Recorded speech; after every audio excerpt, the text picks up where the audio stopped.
across the UK, on DAB+, on YouTube, on your mobile, and on your side. This is Talk.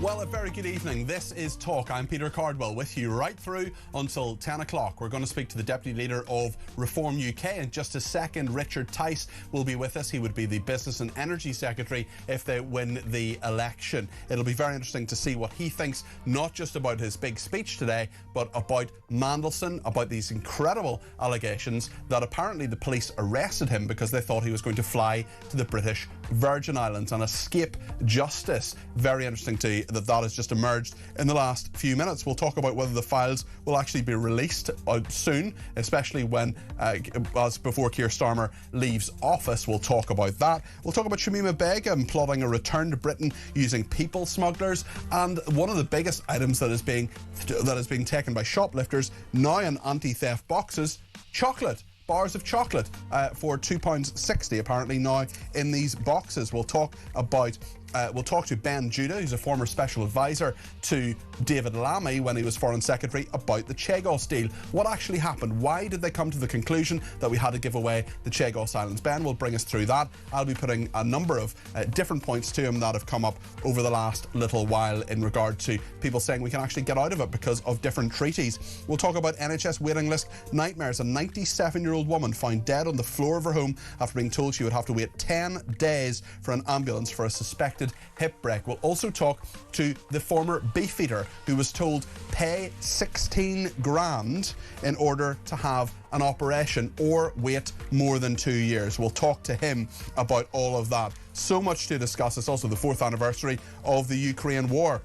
And Donald Trump will be giving a State of the Union address in a few hours' time in the middle of the night. So much to discuss here on Talk. I want to hear from you and what you think about all of it. 0344 499 1000 is the number to call. You can text me at 72222 with the word Talk in your text. You can tweet me at talkTV. Follow me at Peter Cardwell. Send me a WhatsApp text message. You can do that through the main number. You can send me a WhatsApp voice note that is less than a minute. If you would keep it to that length, please. 0344 499 1000. That's the number for calls too. Let's get started here on Talk.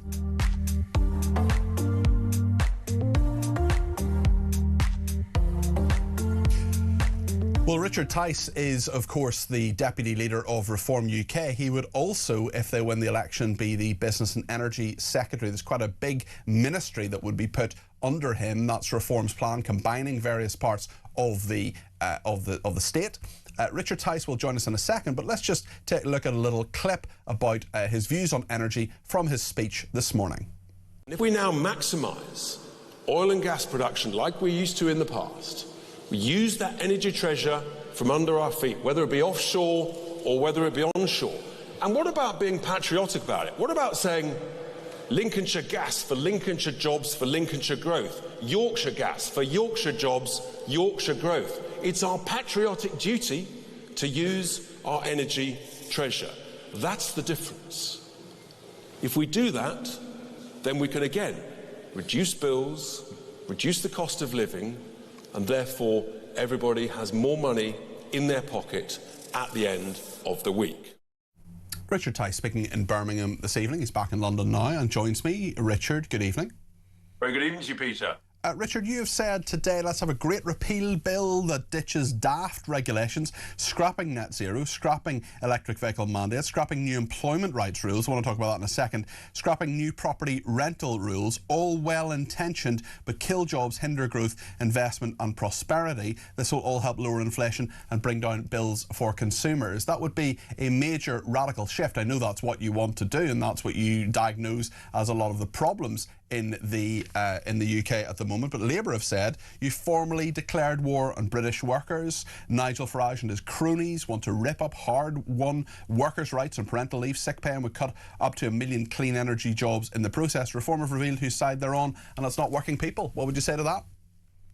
They've lost the plot. I would gently suggest to them there's a reason why unemployment is going up. There's a reason why 200,000 plus private sector jobs have been destroyed under Labour. There's a reason why youth unemployment is soaring. And that is because of the national insurance increase that they put through, as well as the additional hindrances from the employment legislation, well-intentioned, but has gone way too far. And business leaders tell me it's too risky now to employ many people, particularly, and most tragically, young people leaving school and college for the first time, university leavers. Business leaders are saying, I can't take the risk now, and therefore youth unemployment, as I say, is soaring. So they've just got the balance completely wrong, and that's why now there's no growth in the economy. We are an ex-growth economy, and actually per person, in the last 2 quarters, we've got poorer. We are in a recession per person under this Labour government that doesn't understand that you have to have the right regulations in order to create growth. And that's what I'm saying. The economy is broken. Labour don't understand. We understand because actually we've run businesses. We've worried about making the payroll at the end of each week, at the end of month. There's no one on that Labour front bench who's been anywhere near running a business. They are clueless. They're out of touch. We're on the side of everybody. We want to make families more prosperous, workers more prosperous. Guess what? That makes your communities more prosperous, and that makes the country more prosperous too. And if we come on to Peter, to the property renters' rights bill, again, well-intentioned, gone completely over the top. The result is less properties available to rent. Guess what happens? The cost and the cost of those rents per month has gone up. It means people are poorer. But surely what the Renters' Rights Bill did was give people a bit more security of where they are. If you're moving around every 6 months or even every year, where do your kids go to? Where do your kids go to school? Where do you have a job? So, I mean, the government wanted to change that by getting rid of something called Section 21. Wouldn't that have been a good idea? And again, well-intentioned, but they've gone completely over the top. You could have extended the notice period in a sensible way, in a measured way, find out where's the optimum point. Instead, they've gone completely over the top. For too many people now, they're saying, I'm not going to be able to ask a tenant to leave, even if they're not paying. The risk is too great. I can't secure vacant possession at any point, guaranteed. Therefore, it's no longer a good investment. Therefore, I'm selling. And that's what's happened. We're already seeing it. I know there are a lot of landlords who watch and listen to this station, so if you want to react to what Richard's just said there, do give me a ring, 0344 499 1000. Richard, I just want to talk a little bit about what happened in Parliament today. I know the Business Minister, Chris Bryant, was talking about Andrew Mountbatten Windsor. Let's just see what he said. Colleagues, many civil servants have told me their own stories of their interactions with Mr Mountbatten Windsor, and they all betray the same pattern. A man on a constant self-aggrandising and self-enriching hustle. A rude, arrogant and entitled man who could not distinguish between the public interest, which he said he served, and his own private interest. He was responding to what Ed Davey, the leader of the Liberal Democrats, did. They did something called an Opposition Day debate and put this forward. This is what Sir Ed Davey said. In many ways, this is the first truly global scandal. From the White House in Silicon Valley to Oslo and Paris. But it's also a deeply British scandal, reaching right to the top of the British establishment. Because can there be many people more symbolic of the rot that eats away at the British establishment than the former Duke of York and Special Trade Envoy, and the former Business Secretary, First Secretary of State, and Ambassador to the United States? Their association with Epstein and their actions on his behalf, while trusted with the privilege of public office, are a stain on our country. Today, we must begin to clean away that stain with the disinfectant of transparency. Because whether it is the President of the United States and his Commerce Secretary, or Peter Mandelson and Andrew Mountbatten Windsor, or Epstein himself, their victims and survivors have seen those responsible evade accountability and escape justice for far too long. I desperately hope, that is ending now, and I hope the House will approve this motion. The motion was carried. Interesting that Davey talks about the White House there when Donald Trump hadn't had any contact with Jeffrey Epstein since 2005, well before he was convicted of paedophilia. Richard, what was Reform UK's contribution to this debate, and what do you think about the release of those files and the transparency that the Liberal Democrats and others have been calling for? Well, I was on my way back from Birmingham, so obviously I wasn't there. But look, the law's got to be allowed to run its course, both in respect of Peter Mandelson and in respect of Andrew Mountbatten Windsor. I think everybody feels that, and that will take some time. There's a huge amount of information to go through, but I think the the comments there from Chris Bryant MP, I've heard not dissimilar stories, and I suspect many others have too.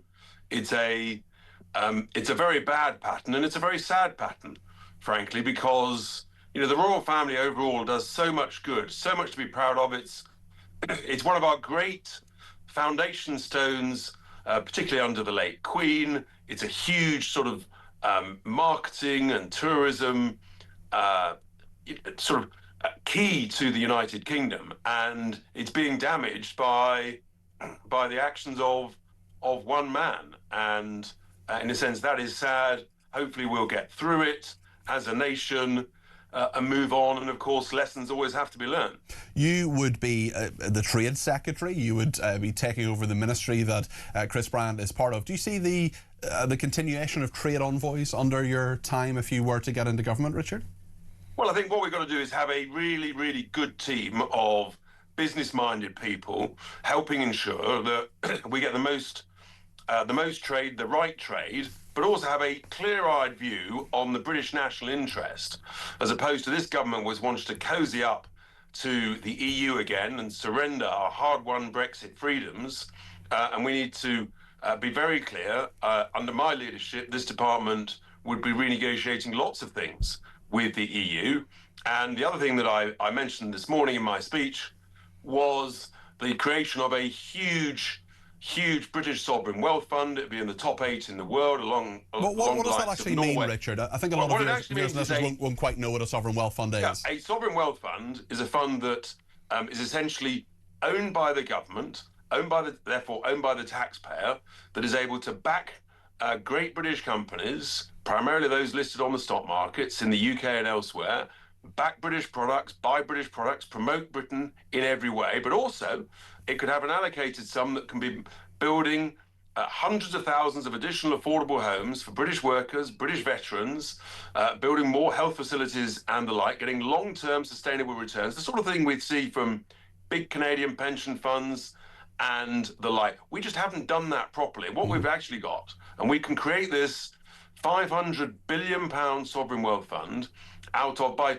transforming the badly managed, overcharged, underperforming local government pension scheme. So we proudly pay the pensions of local council workers whilst patriotically investing in great British companies, in entrepreneurs, getting higher growth on behalf of the taxpayer. But to do that, you need the best-in-class people that we would bring on board, because we've got a business-like attitude, and it's the taxpayer who's the winner. This was your first major speech in your new role, with the different rules allocated to Reform UK. Zia Youssef yesterday was talking about various things, including creating a sort of British ICE as well, Immigration and Enforcement Agency. But a YouGov poll says that the majority of British people, 63%, hold a negative view of the United States' ICE agency. How would you make sure that people here actually have confidence in the ability of Reform UK, of a hypothetical Reform UK government, to fairly deal with the immigration system?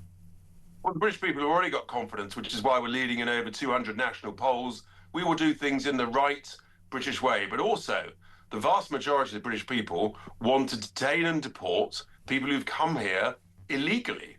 We want a fair system that rewards those who want to come here lawfully and work and integrate, speak the language, contribute to communities. That's the key difference. But if you say you're going to essentially copy an American idea, I mean, do you accept that there are flaws and problems with the ICE system in the US? Of course. But what you do actually is you look around the world, you take best practice, you learn from other people's mistakes, and then you translate that into your own environment. In our case, the British environment.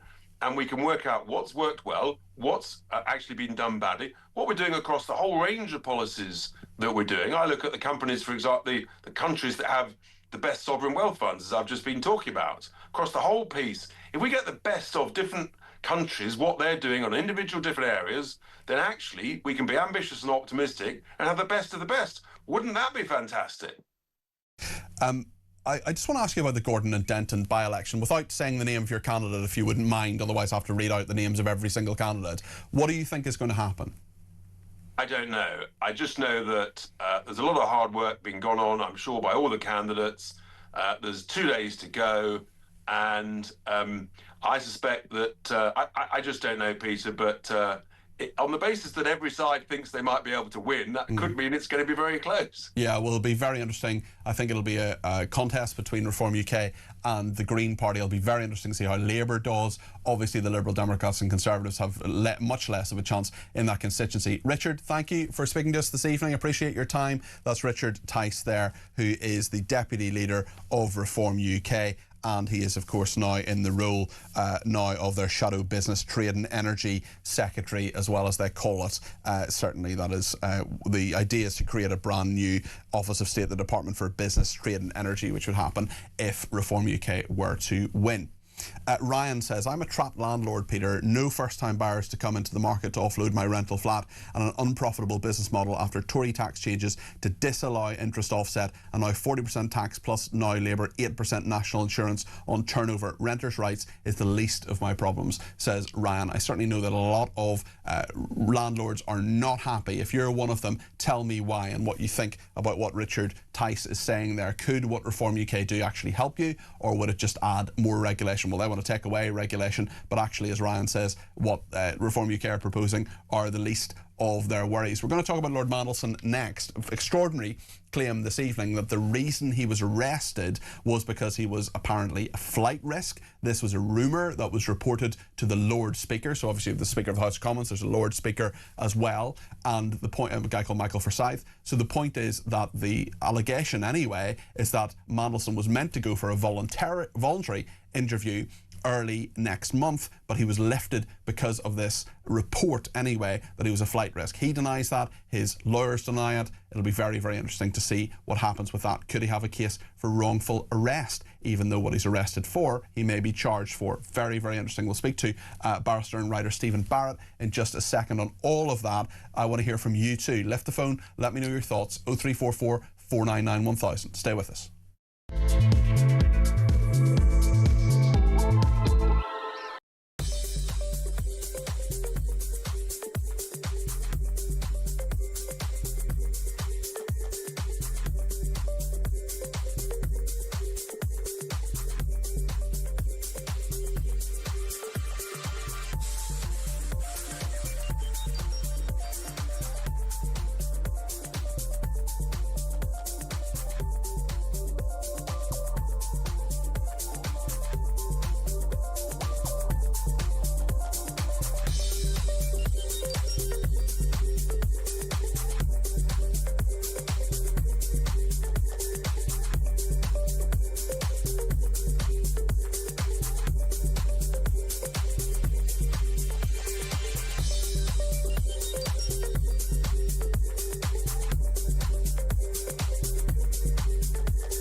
Across the UK, on DAB+, on YouTube, on your mobile, and on your side. This is Talk. Well, thanks everybody who has been in touch. We'll get to more of your calls, text, tweets and voice notes in a second. I want to speak to Stephen Barrett now, the barrister and writer. Stephen, you're very welcome to the programme. How are you? Good evening. It's an absolute pleasure to be here. Lots happening about Peter Mandelson. It's apparently his arrest was triggered by a baseless claim. That's what his lawyers say. He was planning to flee the UK. The ex-Labour peer was arrested on suspicion of misconduct in public office last night and was later bailed, as we know. But now there are allegations that Metropolitan Police arrested him because they'd been told he was preparing to flee the UK for the British Virgin Islands. He was originally about to be interviewed interviewed under caution in a fortnight's time, essentially an arrest by, or at least an interview under caution anyway, by appointment that was due to happen, but they were not planning to arrest him at the time. But now we have the extraordinary arrest yesterday, and his lawyers saying that it was nonsense. The arrest was prompted by his law firm, by the law firm representing him, Mishcon de Rea. Peter Madison was arrested yesterday despite an agreement with the police that he would attend an interview next month on a voluntary basis. The arrest was prompted by a baseless suggestion that he was planning to leave the country and take a permanent residence abroad. There's absolutely no truth, they say, whatsoever in any such suggestion. We've asked the Metropolitan Police for the evidence relied upon to justify the arrest. Peter Madison's overriding priority is to cooperate with the police investigation, as he has done throughout this process, and to clear his name. The Metropolitan Police have not commented so far. An extraordinary move and change in all of this. What do you think, Stephen? Well, so the first thing to get across is that Peter Mandelson clearly doesn't understand the phrase "a dignified silence." I personally consider the man to be a walking moral sewer, so I'm not terribly interested in his hysterical reaction to anything. Mishcon de Rea are a leading law firm in the City of London, and we have some of the best litigators in the world. And there are many other law firms that are available. We really do top the biscuit. So they are just doing their absolute best to protect him. They also will integrate with PR agencies and other bodies. Law firms and litigation now is full service. It's not just court. So they are doing their damnedest for him. But I think it shows the character of the man to my mind. He is, just so your listeners and viewers know, for the legal test, he's obviously a flight risk. He's got properties all over the world, many of which places would be difficult for us to get him out of. So, and he's got lots of money, and he's probably got lots of money in lots of places around the world. I mean, he may not do, but it would be logical and rational for the police to assume that he might have. And he's also got some powerful friends across the world who may well protect him and offer him all sorts of things. So the idea that the police did something wrong is complete hash. But I think you see in this. And by the way, the Metropolitan Police shouldn't comment. They should stay silent. But you see in this the uphill battle that they're going to face in this proceeding. And I have a lot of sympathy with the officers. And as far as I'm concerned, the officers are behaving with incredible skill, deftness, and entirely appropriately. Prince Andrew was not afforded the protection, the soft glove treatment that Peter Mandelson got. And Peter Mandelson's already whining about soft glove treatment. I'm afraid if you're facing a criminal investigation for a crime that carries a life sentence, then your life is not going to be one of constant parties, hugs and giggles. But surely, Stephen, if there was an arrangement that he would be interviewed under caution, and that was arranged, and that appointment was there, is it not reasonable for his legal team to say, hold on a second, why are you arresting him based on a report to the Lord Speaker? Well, the thing he's accused of is breaking his word.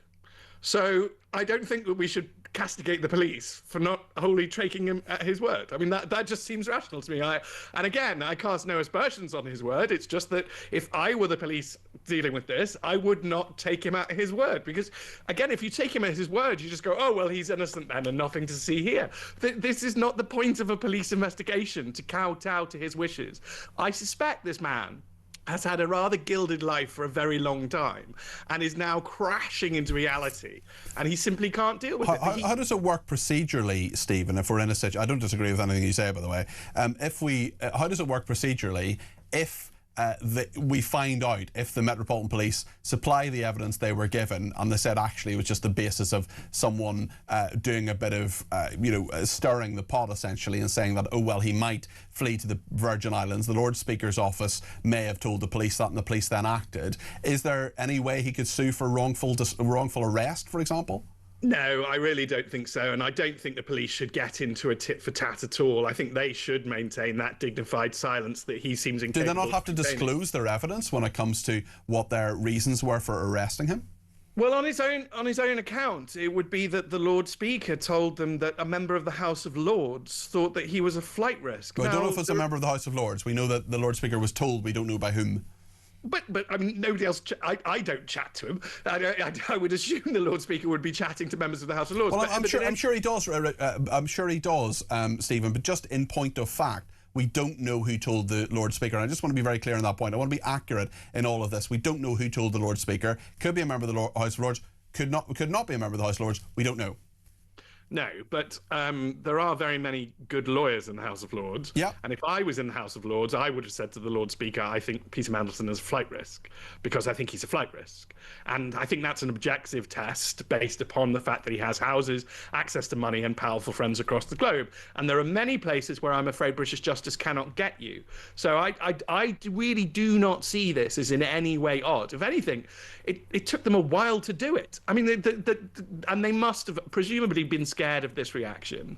And I think what we should all do is, if the police maintain a dignified silence, as I hope they will, we should all presume that they are working properly and decently. If he can construct any sort of claim to sue them, Mishcon de Reya will, so we'll just have to bear with that if that happens. But I would be very surprised if even Mishcons manage to construct a claim out of this. It looks to me to be watertight. Let's have a look at what's been happening in the House of Commons today. Chris Bryant, the business minister, talking about Andrew Mountbatten Windsor and a motion from the Liberal Democrats. We'll hear from their leader, Sir Ed Davey, in just a second. But firstly, the business minister, Sir Chris Bryant. Colleagues, many civil servants have told me their own stories of their interactions with Mr. Mountbatten Windsor, and they all betray the same pattern. A man on a constant self-aggrandising and self-enriching hustle.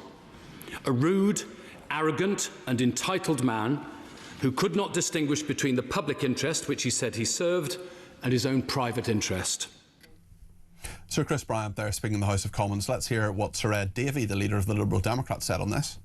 In many ways, this is the first truly global scandal, from the White House in Silicon Valley to Oslo and Paris. But it's also a deeply British scandal, reaching right to the top of the British establishment.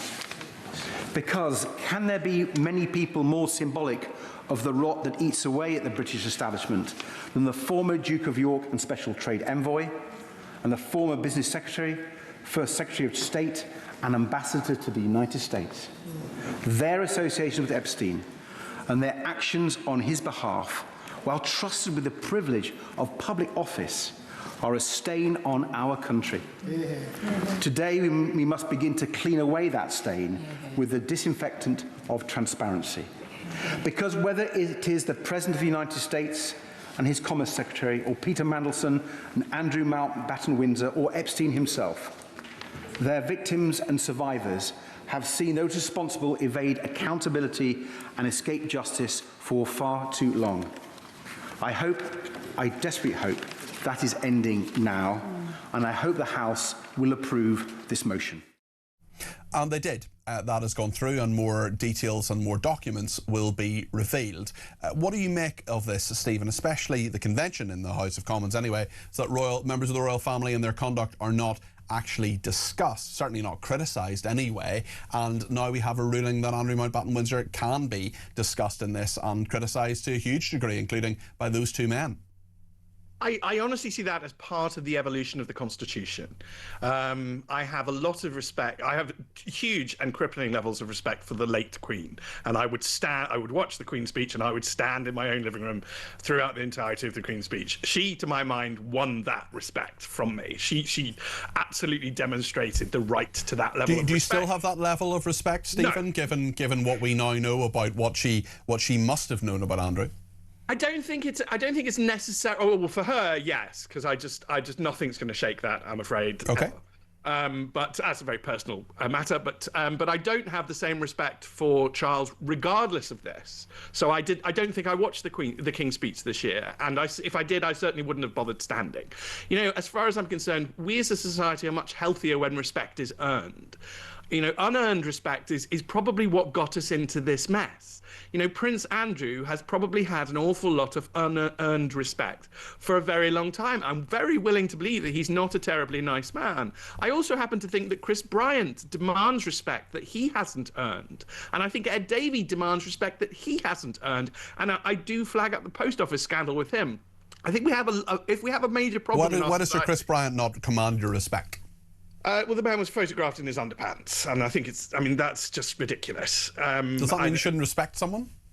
Well, so I am same-sex attracted, and I don't find myself on these hookup sites, and you won't find pictures of me there.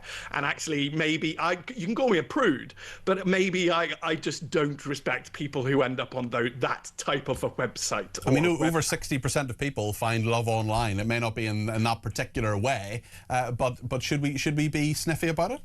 No, I don't think we should be sniffing about love online. And I think, just people in their underpants. I think we should. I mean, I don't. I'd never imagined I'd end up discussing this, but I think there is a yeah, line. here we are, Stephen. Here we are.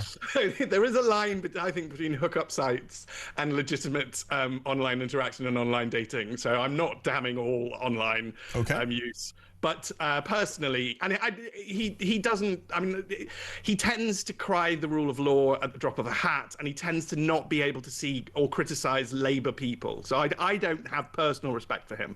But I think we need to, as a society, get back to the idea that respect is not demanded. Never demand it. If anybody demands respect, they go down in my eyes.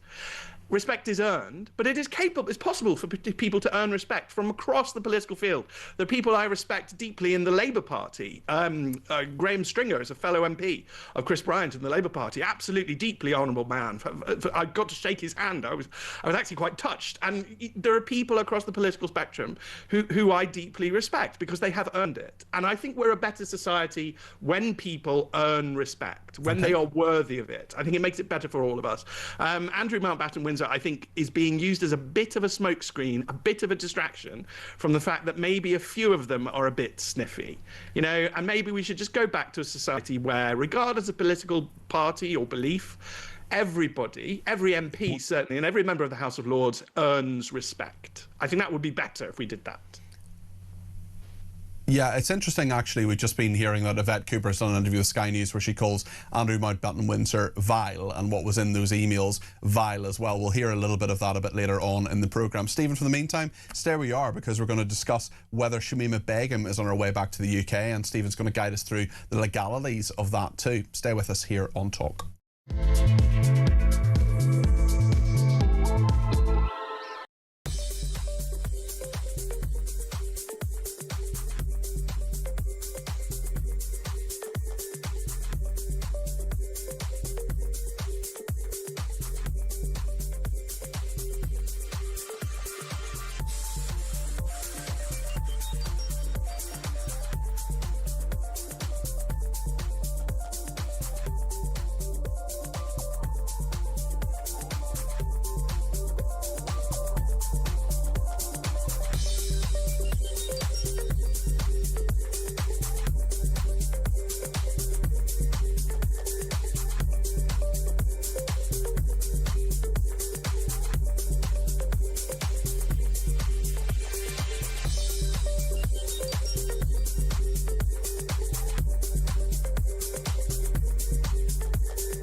Across the UK, on DAB+, on YouTube, on your mobile, and on your side. This is Talk. Well, thank you so much to everybody who has been in touch. We'll get to more of your calls, text, tweets and voice notes in a second. But Stephen Barrett, who is a barrister and writer, is with me now. Stephen, what do you make of this story about Shamima Begum attempting to perhaps talk to people smugglers and find her way back to the UK? Well, we don't have a functioning border in our country. And people, lots of people, not just somebody like Shamima Begum, are going to start exploiting that. And I think we have to have very serious talks about this, because it's in exactly the same way. I live in a normal town, so it's not brilliant, it's not awful, but if I left my front door open, eventually my things would go missing. Eventually people are going to come in your door, and if we've left the door to the UK open, people are going to come in who shouldn't come in. I mean, it will cause huge embarrassment for the government if it should happen. But is it practically possible? It's obviously practically possible. People come from all over the world to here, and then we put them up in hotels. we have been doing this. We have been making ourselves an attractive destination. I always like to point out that the reason for that is because we are fundamentally lovely. Okay, we wanted to be nice, we wanted to be kind, we didn't want to be cruel to anybody, and we wanted to be welcoming, and we felt probably back then a bit rich.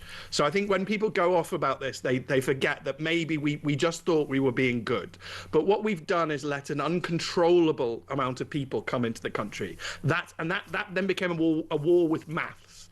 People then started being shouted at. People were very rude to the people who pointed out that there are just too many people. We can't deal with this practically. But when it comes to Shamima Begum particularly, she was 15, of course, when she travelled from Bethnal Green in East London into Islamic State territory. She's made multiple legal bids to return to the UK. There are many people who say that actually she should be brought back and tried here and possibly imprisoned here, because at least we would know where she was, and she could have legal redress we could have legal redress for the fact that she joined Islamic State. The plan comes after, of course, the European Court of Human Rights questioned the UK's decision to strip her citizenship and called for the government to consider whether she was a victim of trafficking. What do you make of that, Stephen?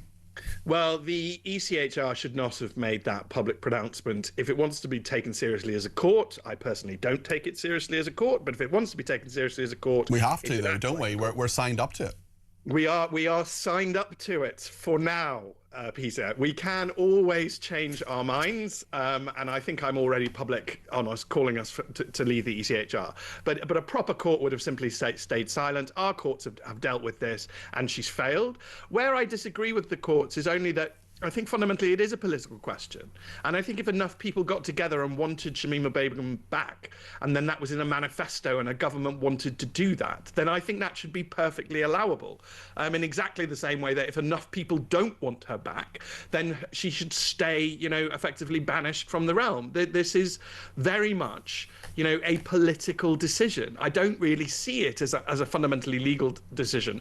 But what she's now exploiting, what she's now looking at, is how weak and failed our state is. They can't, realistically, they can't keep her out, can they? And we know this, and because they can't keep anyone out. They've kept her out so far. She hasn't come back so far. I think she probably hasn't bothered so far. I mean, it's probably a deeply unpleasant journey. I always say that about the people, and I have a lot of sympathy with the people who die along the way. I think we don't talk enough about these migration routes and just how cruel they are. I think we don't talk about the children who go missing along the way either, which is another thing that I'm massively concerned about, where I disagreed with Angela Merkel and her idea of 1 million Syrians, but where I actually got that's just a political disagreement. I seldom get angry about those. Where I got genuinely angry is that her idea was to take 1 million Syrians but have them walk to Germany.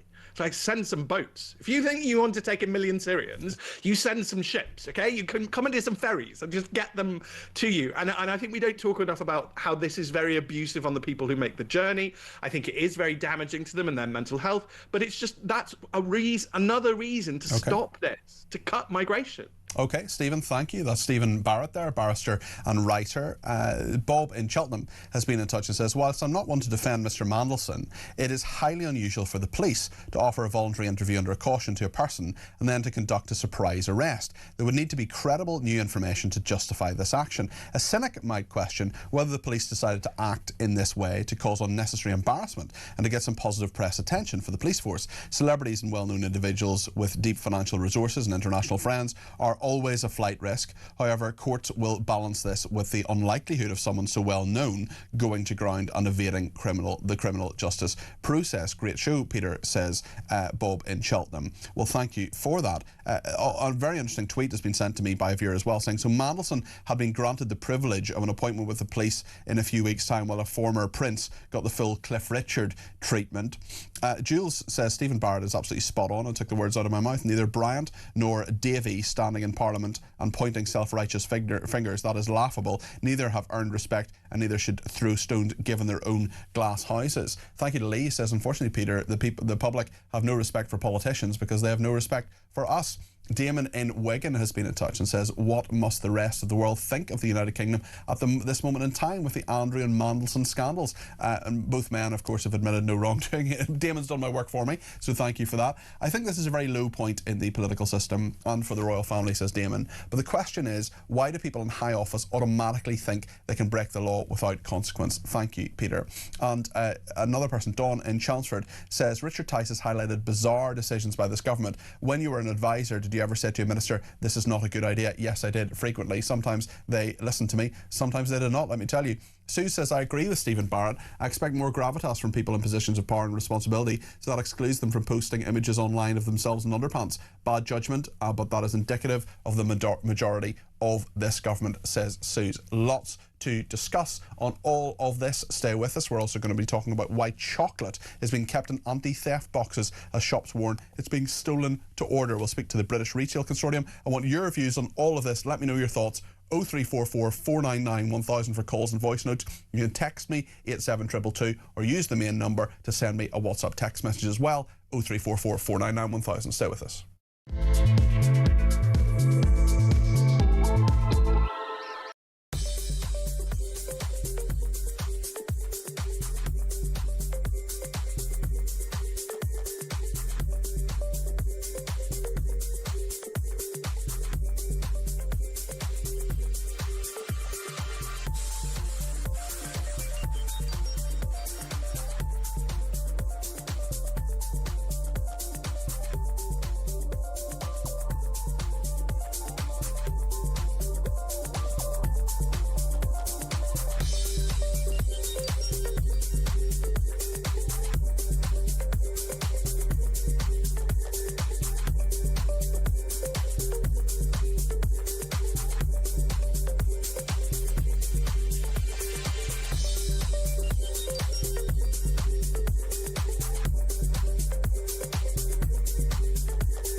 This is the Political Asylum, current affairs, international news, letting criminals off while sending... Oi! Oi!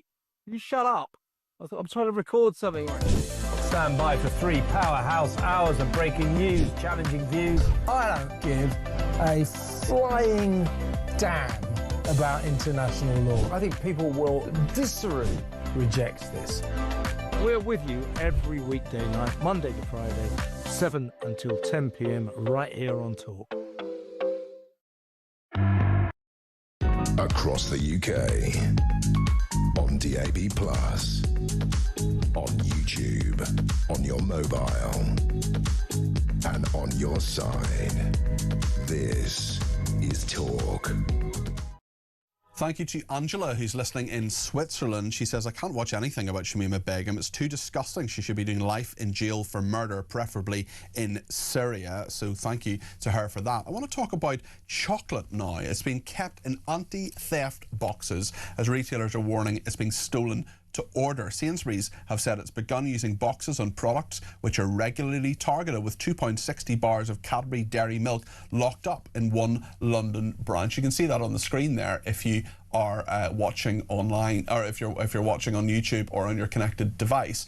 And all sorts of security measures on chocolate in Sainsbury's, even for sort of smaller bars there as well. Earlier last year, a man was arrested by Cambridgeshire police with a coat full of Cadbury's cream eggs. The British Retail Consortium's annual crime report found there were 5.5 million detected incidents of shop theft last year and 1,600 daily incidents of violence and abuse against retail workers. Although this was still down by a fifth on the previous year, it's still the second highest on record. Jim Bly is Director of Corporate Affairs at the British Retail Consortium. Jim, great to talk to you. I mean, when you have to put chocolate, which is one of the cheapest items you're likely to buy when you go in your weekly shop, not the cheapest, but perhaps one of the cheapest, when that has to be put behind theft-proof glass, it says quite a lot about our society and about retailing, doesn't it? I mean, chocolate prices are quite high at the moment for various reasons, but what this shows is that retail crime is endemic and it's a serious problem. It's not low level, it's not trivial, and it's not a victimless crime. You know, as you said, violence and abuse are particularly bad, and nobody wants their colleagues to go into work and feel unsafe or threatened. And what really concerns me is that 1,600 incidents a day is up from 400 in 2020, and that includes 36. Why has it gone up so much? It's gone up from 400. Hold on a second. It's gone up from 400 in 2020 to 16. It's quadrupled in 5 years, 6 years. It has. It's actually gone down from last year. Last year was around 2,000 incidents a day, and 36 of those every day involve a weapon, which is really concerning. And that's on top of 5.5 million recorded incidents of shop theft. Now, why is that happening? One of the reasons is organised crime gangs are brazenly, audaciously swiping products from shelves, and very often going from one store to another, to another, to another. And it can be in different parts of the country on the same day. The same organised groups are really targeting the same products, particularly where they've got a good resale value. So you think of something like coffee, olive oil, chocolate, meat, fish, all of which are significantly more expensive. Who are they selling it to? Who are they selling it to, and who's buying it, Jim?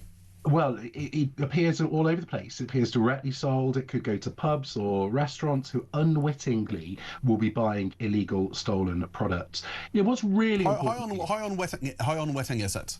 I mean, if some bloke says, I got a load of fish for you off the back of a lorry, and you previously have been going to a supplier who's charging you a certain amount and he's charging you a lot less than that, how unwitting is that really?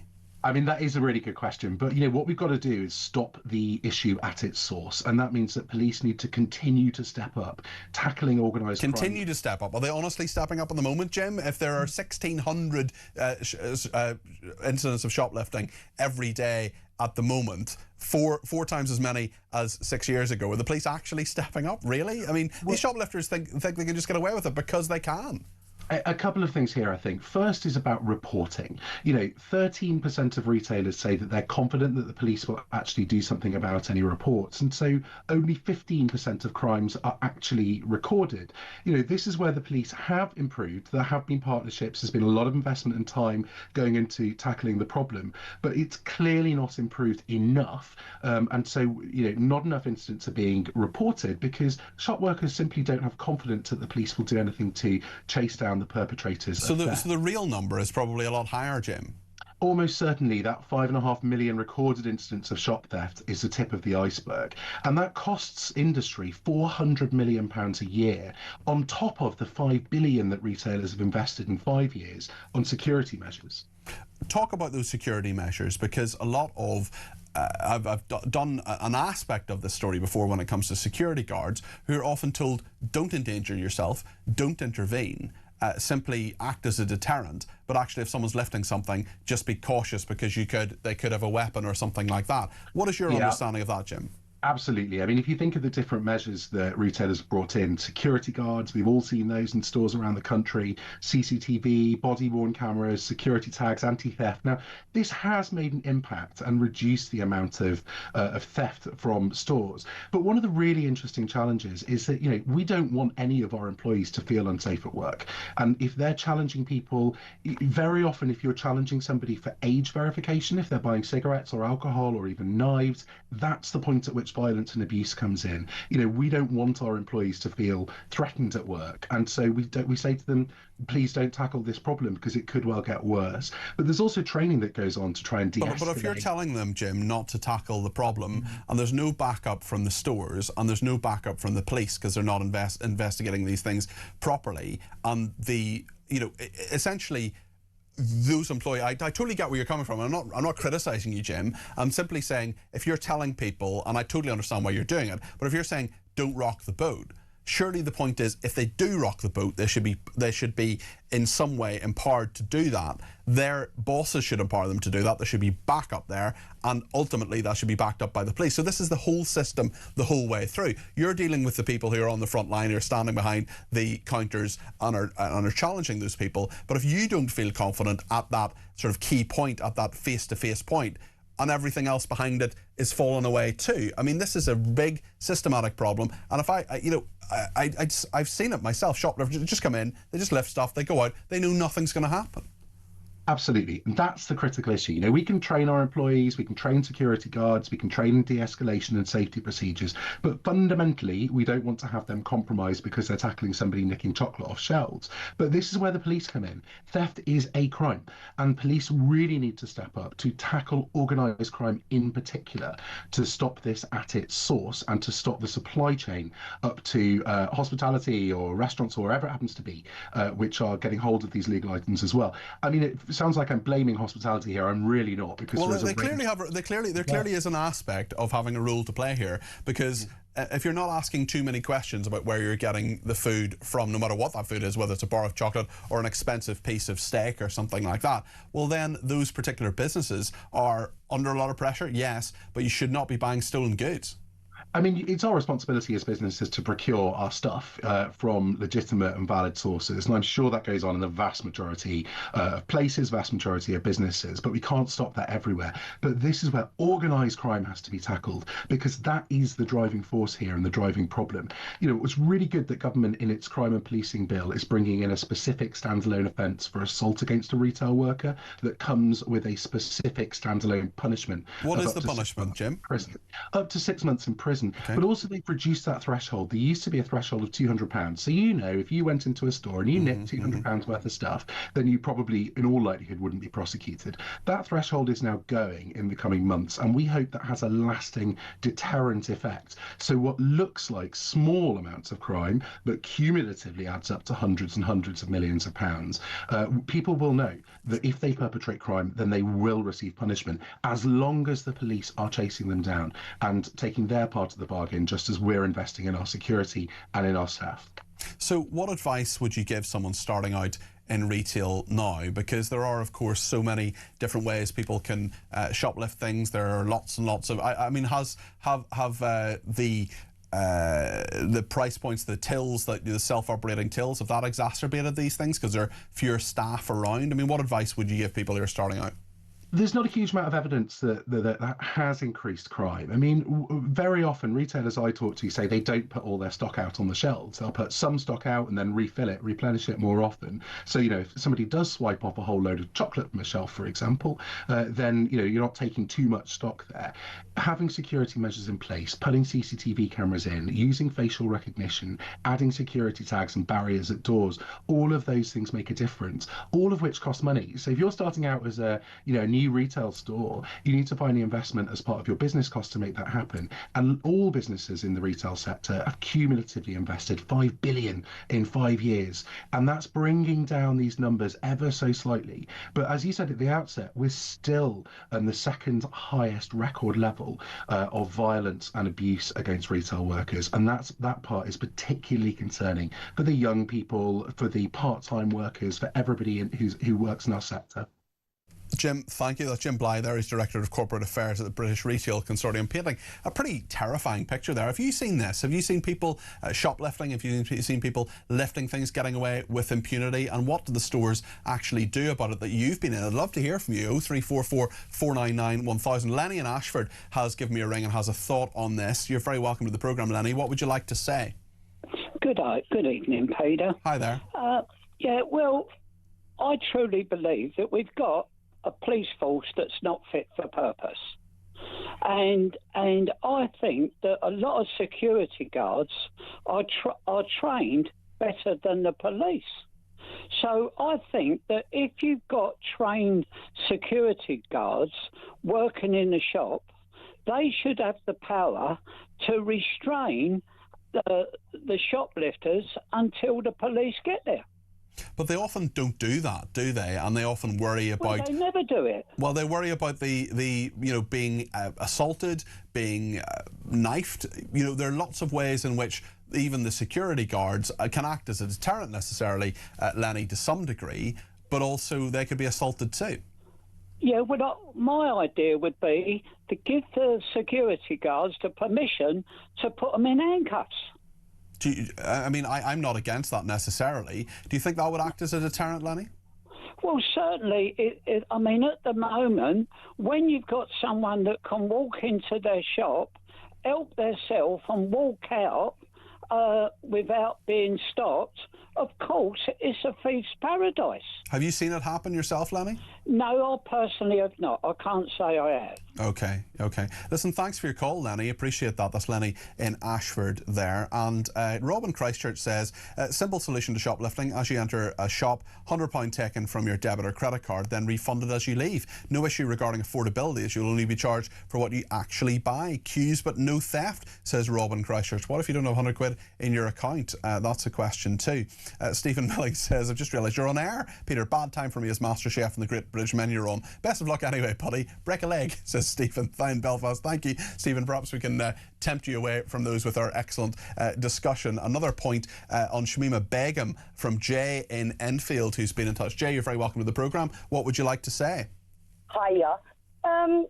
Just briefly, so I was raised in Whitechapel and Shadwell, and it all stems back from the 90s when you had Al-Muhajirun and the Sheikh Faisal circles and all the extremist groups that kind of was in that generation in Whitechapel. In fact, Omar Bakari himself and Al-Muhajirun was doing classes and talks inside Whitechapel Hospital and Toynbee Hall, like from the 90s. Now, what's happened is people have collectively gone there, and the problem is they're not allowing anybody to be employed. So let me just say, in Shadwell and Whitechapel, if you go into a business and it's majority Bengalis, and yeah, it's majority Muslim, and I'll be honest with you, the older generation of Bengalis are absolutely not a problem, apart from non-integrating as much, but it's the younger generations that become the problem with extremism and all that stuff. But not one white person, not one non-family member, not one black person, not one other person is employed in any of their businesses. But they had a McDonald's in Whitechapel, and I promise you, and listen, my kids are half Bengali, so it's not a racial thing. Mm-hmm. But they had a McDonald's in Whitechapel, and in the end, you had to go in there and ask for a Big Mac in Bengali. They closed it down. Like, they absolutely closed the McDonald's down. When it comes to Shamima Begum, I'll be honest with you, coming from that era and knowing about them times and knowing what's been input in that woman, as we say now, she is both dangerous but very knowledgeable. She is dangerous to be let to do what she wants. She's dangerous not to be in the UK. I think she'd be more dangerous for us not to have her here. So you think she should be brought back here and face justice here? She should be brought back. Mm-hmm. She should be put under house arrest. They should make sure that she has no devices. And on the basis she doesn't go to prison is if she teaches the intelligence operatives and she teaches the intelligence, and the police, all the ins and outs, what, where, why, when and how. And if she doesn't do that, then she should be in prison in Britain. Because although she was 15 and I was 15 when I was married off to a Bengali in Shadwell, illegally, a British girl, I wasn't allowed to be English. I was made to feel embarrassed if I didn't do certain things because you are made to feel like you have to be Bengali. Jay, Jay, do you know what? We're just coming up to the news. Can you just stay where you are? I'd like to talk to you more about that in just a few minutes' time. Would that be all right? Fantastic. Yeah, just stay where you are because we're just going to go to the news now, but I definitely want to hear what Jay has to say on that because she's touched on something that is absolutely fascinating about her own experience. We'll talk to James Heal too about Andrew Mountbatten Windsor, so stay tuned. The news is coming up now, but we'll go back to Jay in just a second, so stay with us.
across the UK. On DAB+, on YouTube, on your mobile, and on your side. This is Talk.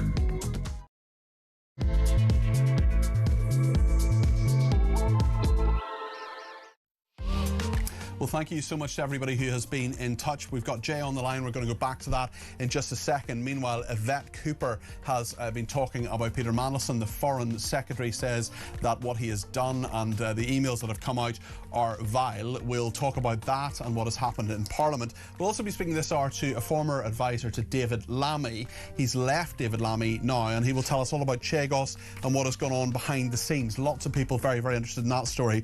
Also, the NHS waiting list nightmare. A 97-year-old woman found dead on the floor of her home after being told she would have to wait 10 days for an ambulance for a suspected hip break.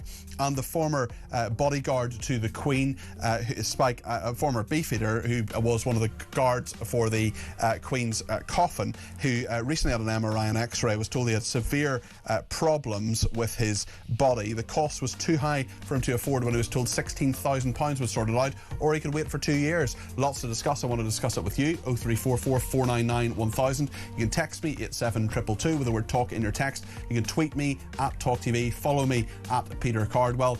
You can send me a voice note, less than a minute, please, to that main number. You can send me a WhatsApp text message or give me a ring, all on 0344 499 1000. Stay with us here on Talk.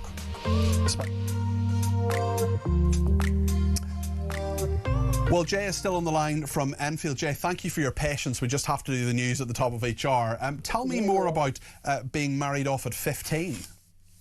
Well, basically, I was, I don't want to go into my whole history, but I was fostered as a baby by an English family from the East End, and they moved up to Hertfordshire. I was then, due to circumstances and illness, given back to my family in the middle of Shadwell at 14 years old, so literally a complete culture shock. And this was a family that you'd been taken away from, you'd been taken into care? Yeah, and then I've been given back to them at 14 years old in the middle of Shadwell. I learned to speak fluent Bengali by the time I was 18. I was a mother of 2 children by the time I was 18. I was covered up in a face cover. I was completely oppressed, and a lot of that was due to me not being a strong woman, not being given the right protection. I was awarded to court, and social services didn't do anything for me. So what happened? What was the circumstances that led to you actually being... You were married at 15. How is that even legal?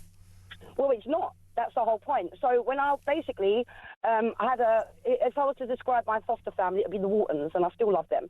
Due to illness, I went back to my whatever in East London, in Shadwell, and it was... when you're a young girl and you haven't got confidence and you've been abused as a child or you've been sexually abused, and they're not they're not excuses, but they're reasons for a young girl not to feel, confident, not being given them role models, not to feel secure in, no is a complete sentence.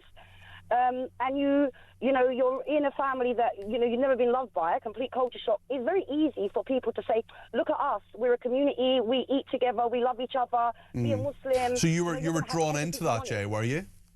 I was dragged into it completely. I mean, to the point that I used to go and study. I mean, don't get me wrong, I'm a criminal. I'm an intelligence operative right now. I'm an embalmer. I'm a law student. So it's completely different. But if you needed a degree on extremism, on E1, on Bengalis, on Shadwell, on Tower Hamlets... Yeah, you'd be the person. So how did you get out of it, Jay? Basically, I got strong. I knew... Listen, I knew what was wrong. I knew what I'm hearing was wrong. But it's when you're in a group and when you're kind of got nobody and you're isolated, you feel like, God, I'm going to get scared. And I'll be honest with you. I mean, Una King wrote about me in her book, House Music. I was that girl that literally banged the mosque door down to get her and whipped my scarf off, and I never looked back because I found a woman that gave me confidence. And it's not about the religion. If you look at Islam on its own, without all the craziness in it, it can be a beautiful religion. And there's a lot of very nice Muslim people in Tower Hamlets. It's a shame that the majority, to be honest with you, are non-integrated. And I'm going to give you just one last thing, because it's very important.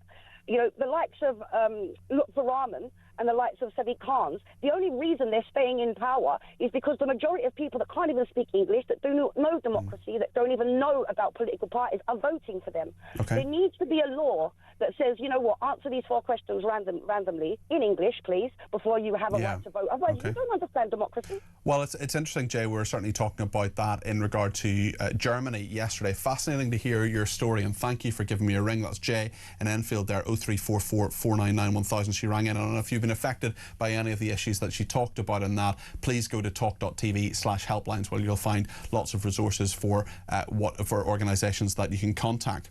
Let's talk about the politics of the day now. And Yvette Cooper, the Foreign Secretary, has been talking to Sky News about Peter Mandelson. This is what she said.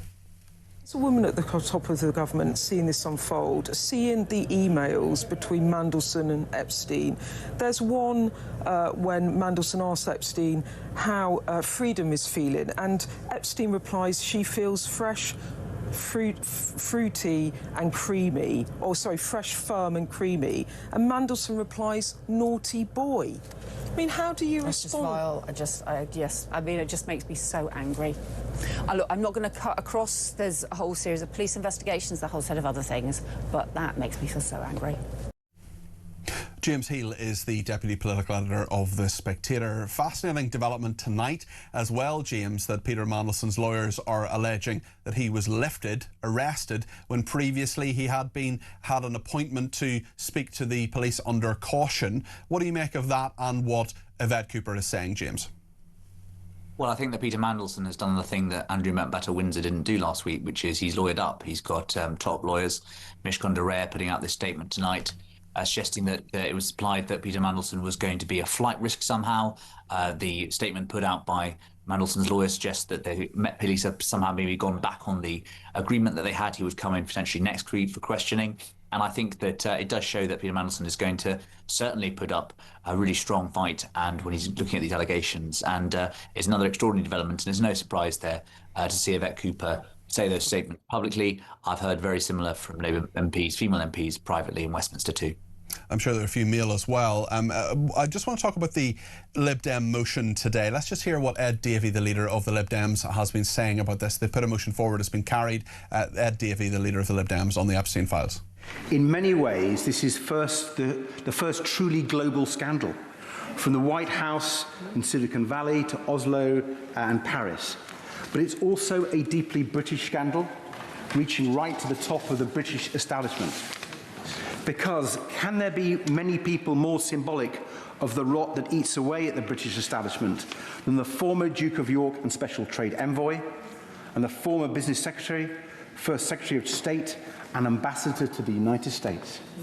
Their association with Epstein and their actions on his behalf, while trusted with the privilege of public office, are a stain on our country. Today, we must begin to clean away that stain with the disinfectant of transparency. Because whether it is the President of the United States and his Commerce Secretary, or Peter Mandelson and Andrew Mountbatten-Windsor, or Epstein himself, their victims and survivors have seen those responsible evade accountability and escape justice for far too long. I desperately hope, that is ending now, and I hope the House will approve this motion. Davey there, and they did approve that motion, didn't they, James? So what happens now? Well, what happens now is that we're going to see the parliamentary route run alongside the same route as the legal inquiries by the Metropolitan Police and others. And so I think that we're now going to see two things happen in Parliament, one of which is the progression of this motion, and also, of course, the ongoing release of the so-called Mandelson files, the documents around the appointment of Peter Mandelson to the position of ambassador that went ahead last year. Yes, it'll be very interesting to see what happens. And from Parliament, from the people you're speaking to, what are their reactions to not just last Thursday's arrest, but to yesterday's arrest as well? What are they saying to you, James? Well, I think it's interesting in terms of what's happening with Mandelson, obviously the sort of police inquiries, etc. There's some suggestion, of course, that might be used. It was suggested in Parliament yesterday that that might prompt a sort of delay in some of the documents. It's now been suggested that a couple of the documents involved in Mandelson appointments ambassador might be held up, so potentially that could protract the pain. I think right now what is interesting is that we've obviously got a number of key electoral tests for the government coming up. This maybe hasn't cut through in the same way that other stories potentially have, but I certainly think it's something that Labour are very worried about, and I would be very interested, Peter, to see when it comes to PMQs tomorrow at 12 o'clock. There's a high chance that, given her success in sort of getting some pain over the government on this, Kay Badenoch will choose for a third time to raise Peter Mandelson's appointment at PMQs.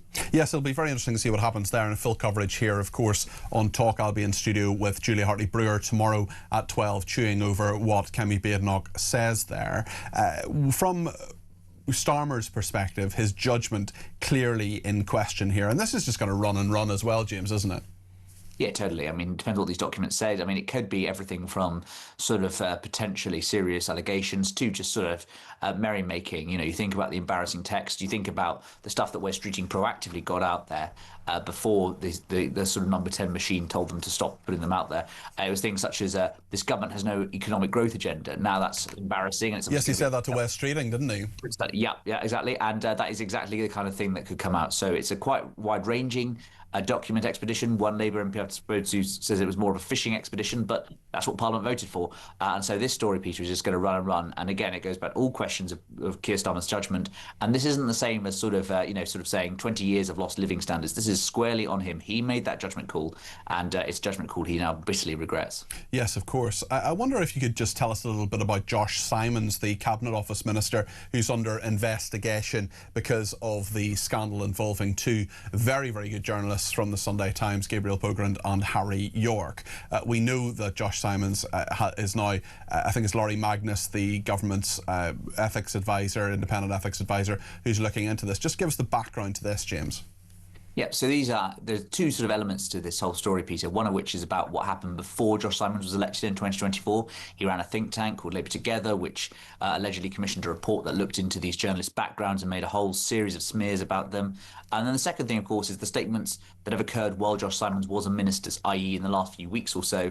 There's some suggestion that potentially he has misled people. I mean, The Guardian, which is involved in the story, has posed a number of unanswered questions to Josh Simons.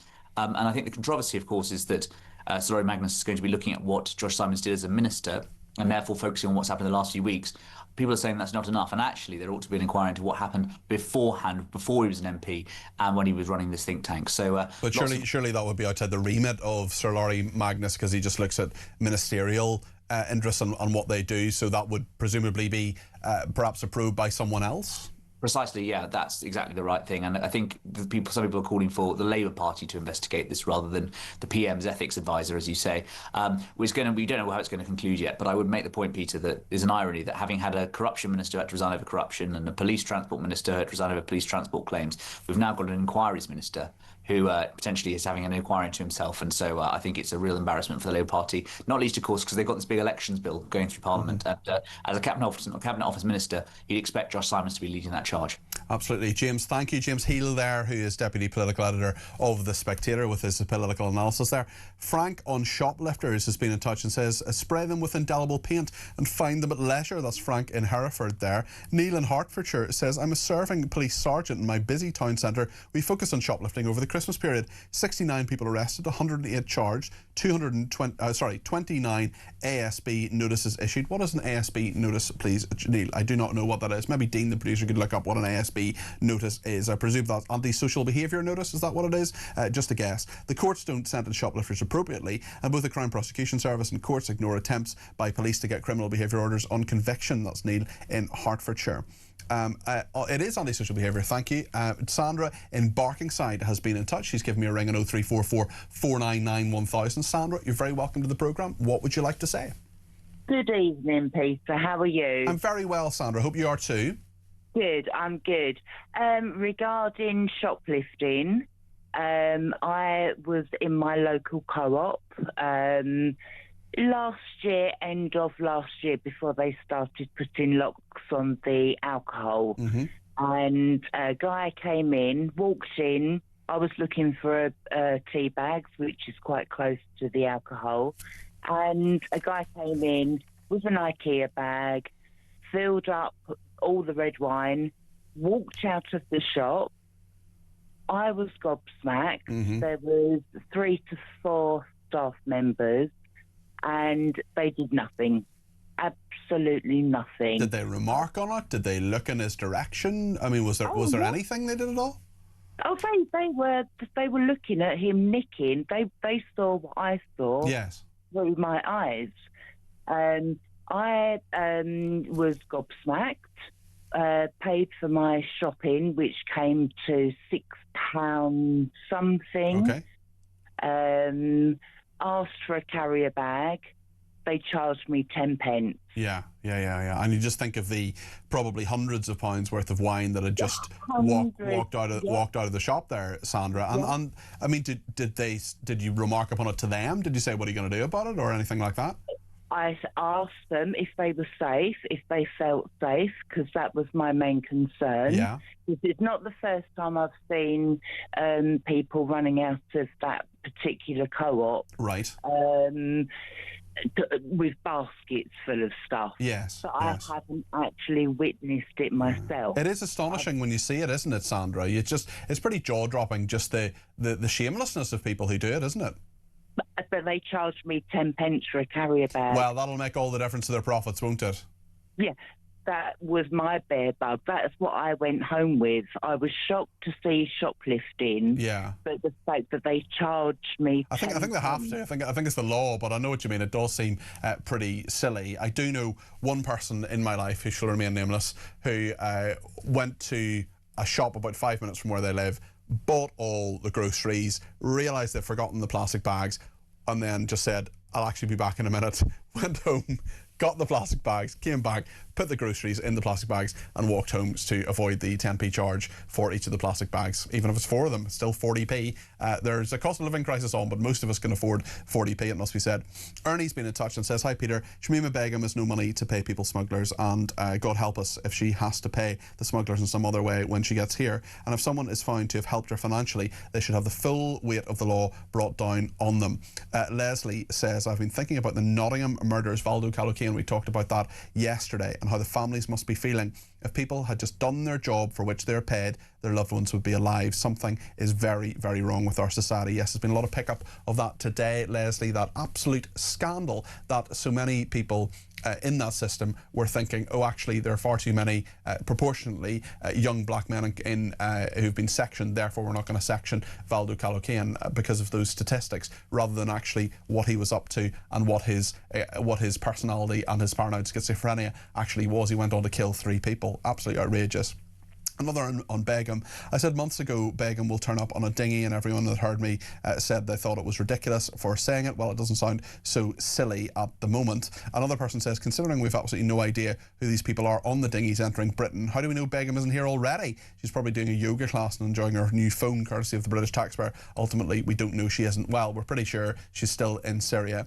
Betty says, I would wager there are a lot of nervous people tonight who had hoped Mandy made his plane. Well, just to say there's no suggestion that Peter Mandelson was going for any plane, and in fact there has been a suggestion certainly that it was a flight risk, and that's why the police apparently lifted him. Brian says, how would Shamima Begum get from Syria to France without being recognised by the authorities? And if she did get to France, surely the Home Secretary will tell their French counterpart to detain her. So she could always wear a burqa. Babsy in Scotland says, hi Cardi P, on Shamima Begum, she's a dangerous woman. If she manages to get back in the UK, she should be put in jail, preferably solitary confinement. Now then, Chagos is a big, big story I know a lot of people really, really care about on this programme, and we're going to hear a very interesting interview next. It's from a man called Ben Judah. He's a former special advisor to David Lammy. He's a journalist and author, and he is someone who was in the room when the decisions were made about the Chagos Island. He's going to take us through all of what happened, and I'm going to ask him why it's happening. You're going to want to hear this. It's the first time he's spoken to Talk, certainly since he left the employ of David Lammy. He was his special advisor, the job I did in government as well. He wrote a fantastic article about this. I want him to talk about it, to tell us the thinking behind it, and then if you have thoughts, of course, you can put them to me. 0344 499 1000. Ben Judah next. Stay with us here on Talk.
I have confidence in the Conservatives, and I have confidence in the energy and combativeness of Kemi. But the public don't seem to be. The public don't seem to agree with you. Let's see. Let's see. Now, Royal soap opera meets the Epstein files. Prince Andrew's ties to Epstein already represent one of the monarchy's greatest reputational meltdowns. This 10-page birthday letter you wrote to Jeffrey Epstein makes a pretty cringeworthy reading.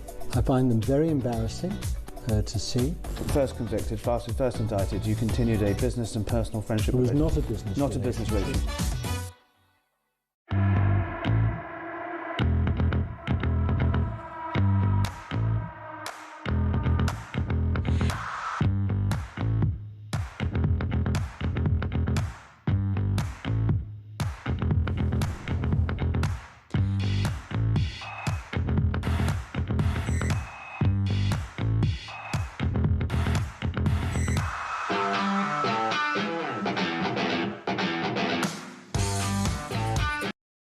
Across the UK, on DAB+, on YouTube, on your mobile, and on your side. This is Talk. Thanks to everybody who has been in touch. Alex says they're 10p for a bag. They're 40p up in Sainsbury's here in Huddersfield. We also had a voice note from Elisa who sent it in. You can send voice notes in via WhatsApp 0344 499 1000. This is what Elisa has to say.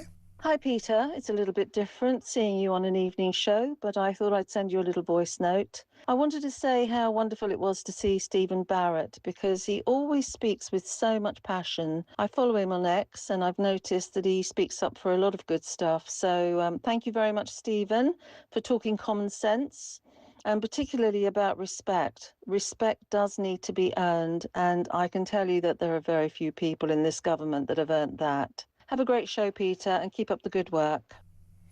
Thank you, Elisa. I want to talk now about the Chagos Islands, because really what has happened behind the scenes, I think a lot of our viewers and listeners are pretty baffled as to why the Chagos Islands are being given away. Well, one person who was actually in the room when a lot of the decisions were being made at the Foreign Office is Ben Judah. Ben is a former special advisor to David Lammy. David Lammy was, of course, the Foreign Secretary. He's now the Justice Secretary. Ben is also a journalist and author. I think it's the first time since you've left government, Ben, that you have spoken to Talk anyway. It's good to talk to you again. How are you doing?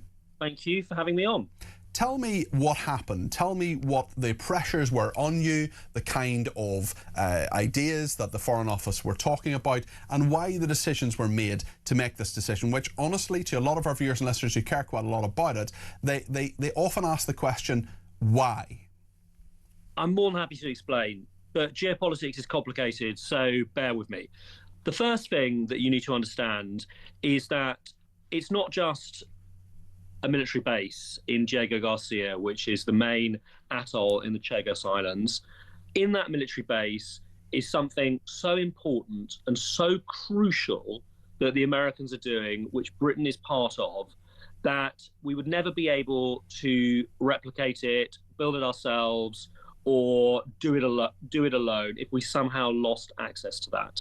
I can't tell you what it is because of the Official Secrets Act, and there are very good reasons that I can't tell you what it is, and that's just one of the many frustrations of talking about the Chagos Islands. But once you understand what it is, you quickly understand why British officials want to make sure we have access to that at all costs. So that's the first thing. There's something absolutely crucial. So I think without asking you to break the Official Secrets Act or say any more than you've just said, Ben, I think we can assume from what you've said that there are probably, and I don't want you to confirm or deny this, but there are probably defence, intelligence capabilities, things that help keep us safer in the world that can't be explained, the detail can't be put out there because for obvious intelligence and security reasons. I get that, Ben. Absolutely crucial. So now let me tell you a little bit of history, which is the Americans looked at the map of the world in the 1960s when they wanted to start building this thing, and they saw that there were a couple of outlying atolls in the middle of the Indian Ocean, in the middle of nowhere, but halfway to anywhere, with really a commanding position towards China and dominance of the Indian Ocean. And they went to the British, we don't want you to leave, and the British were planning to leave and to give this piece of territory to Mauritius. It was part of a colony administered from Mauritius, even though it was very far away. The Americans went, create what you will call the British Indian Ocean Territory, stay, keep it as a colony, and we will build a base there to do something you will never be able to afford or do on your own. And we will let you have a very small presence there, have a flag over it, and have access to what we're doing. And we want you to remove all the native people known as the Chagossians. We want them gone, every single one of them. The United Kingdom, at the height of the Cold War, took this offer it could not refuse because of their security benefits. Now, Labour comes to power in 2024, and it finds the United States has changed its mind about what is the most convenient for protecting the super secrets of this base.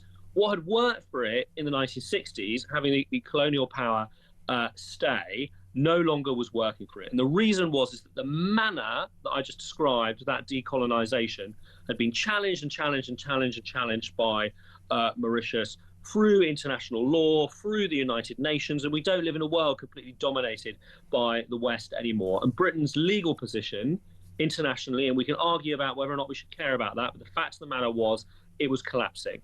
The Americans looked at this and thought, this is really bad. This is one of our most sensitive bases, and Britain's legal position is collapsing. So the US government was pushing the previous Conservative government and then Labour under Biden to do a deal. I was in fact told myself by the Deputy Secretary of State, Kurt Campbell, that the only way that Britain could hurt America was not to do the deal. So you're going to ask me why, and let me explain. The answer is everything would be a lot easier if there was just one island called Diego Garcia. But actually there's about 1,000 atolls in a vast swath of ocean going from the edge of the Maldives deep into the middle of the Indian Ocean. And what the Democrats were worried about, what the Pentagon was worried about, what the CIA was worried about, was that if Britain's legal position collapsed completely with a binding judgment, then Mauritius could go out on the open market and invite China into any of those outlying atolls. And then the Chinese would be able to move in perfectly legally, with the rest of the world viewing this as perfectly entitled to do so, into what the rest of the world would consider Mauritian territory occupied by the UK.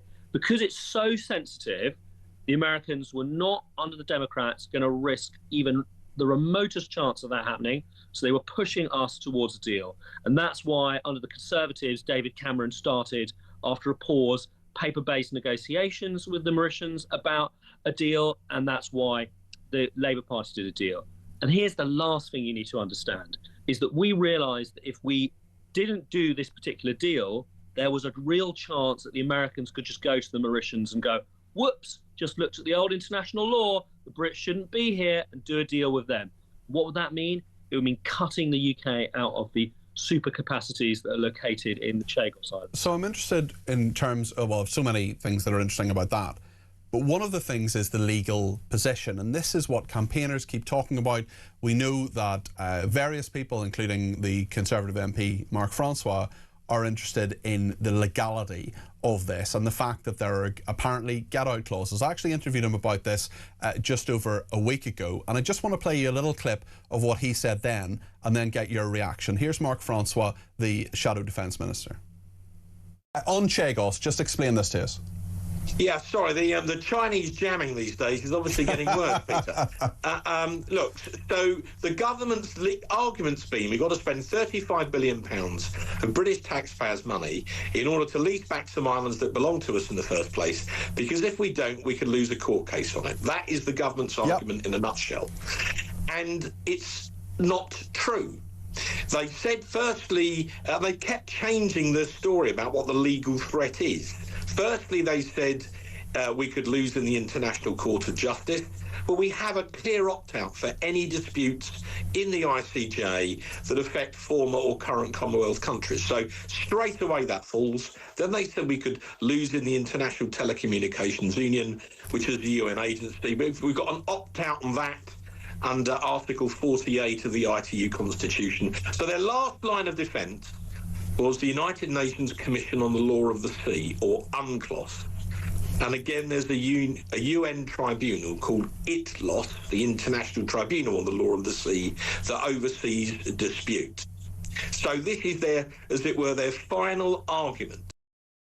Mark Francois went on to say that under that UNCLOS UNCLOS, there was a provision that would mean that we could actually get out of it because of the military aspect of it. What do you make of those legal arguments, Ben? Or is that kind of missing the point? Because the point many people would say is this doesn't have to happen legally. That would be Mark Francois' argument. But your argument is this has to happen for other big practical reasons, and the threat of the law is influencing the Americans. But also what we've seen is Trump changing his mind on many occasions over the past few weeks even on this, Ben. So let's just imagine that Mark Francois was Prime Minister and he goes, don't care about international law, mate. Who gives a damn about international law?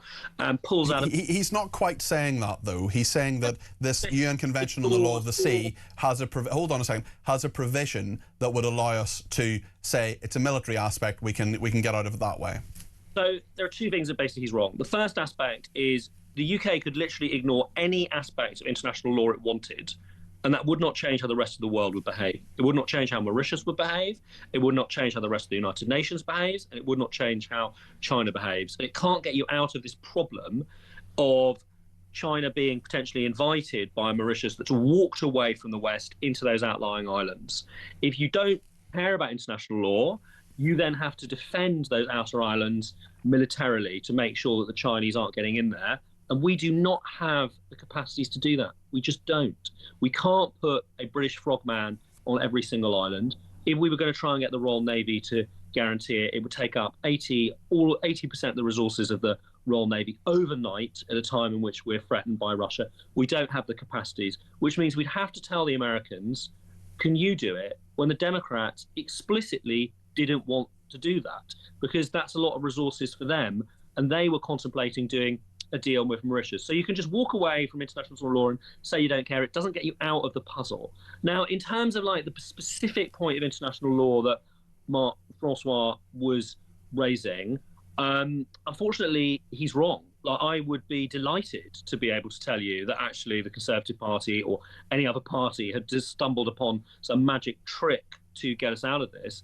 But if you look at what's happening in international law right now, under the International Tribunal of the Law of the Sea, there will government lawyers who have gone over this again and again and again. I would say they went under this under the Conservative government, not just the Labour government as well, looked at the way cases were developing. And in 2021, there was a case between the Maldives and Mauritius, which incorporated in completion the ICJ advisory ruling that says that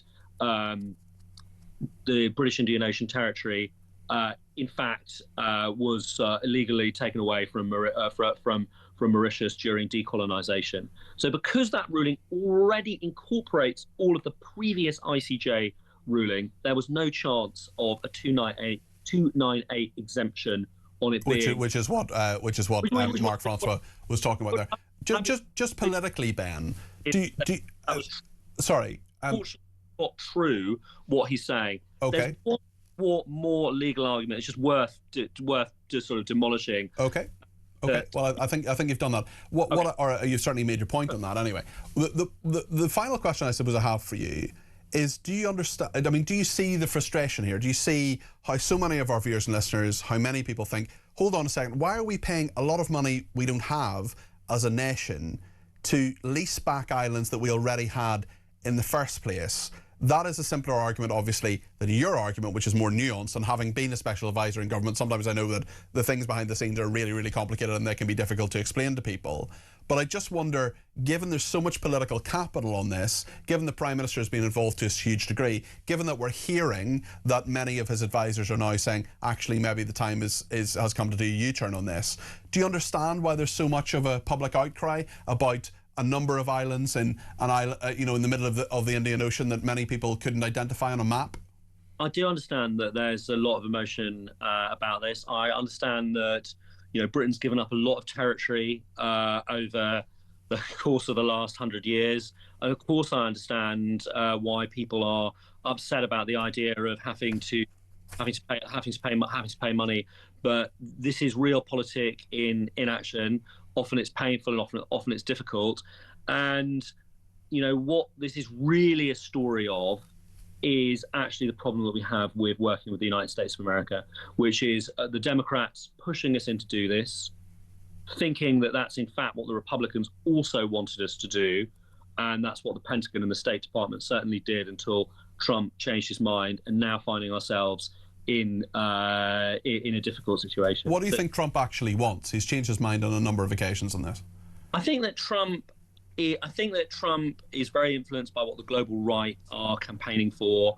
The right has run a very successful and very emotional campaign around this, which doesn't actually help resolve any of the actual geopolitical problems, which are really painful and I understand confusing, that are going to remain there after he's gone.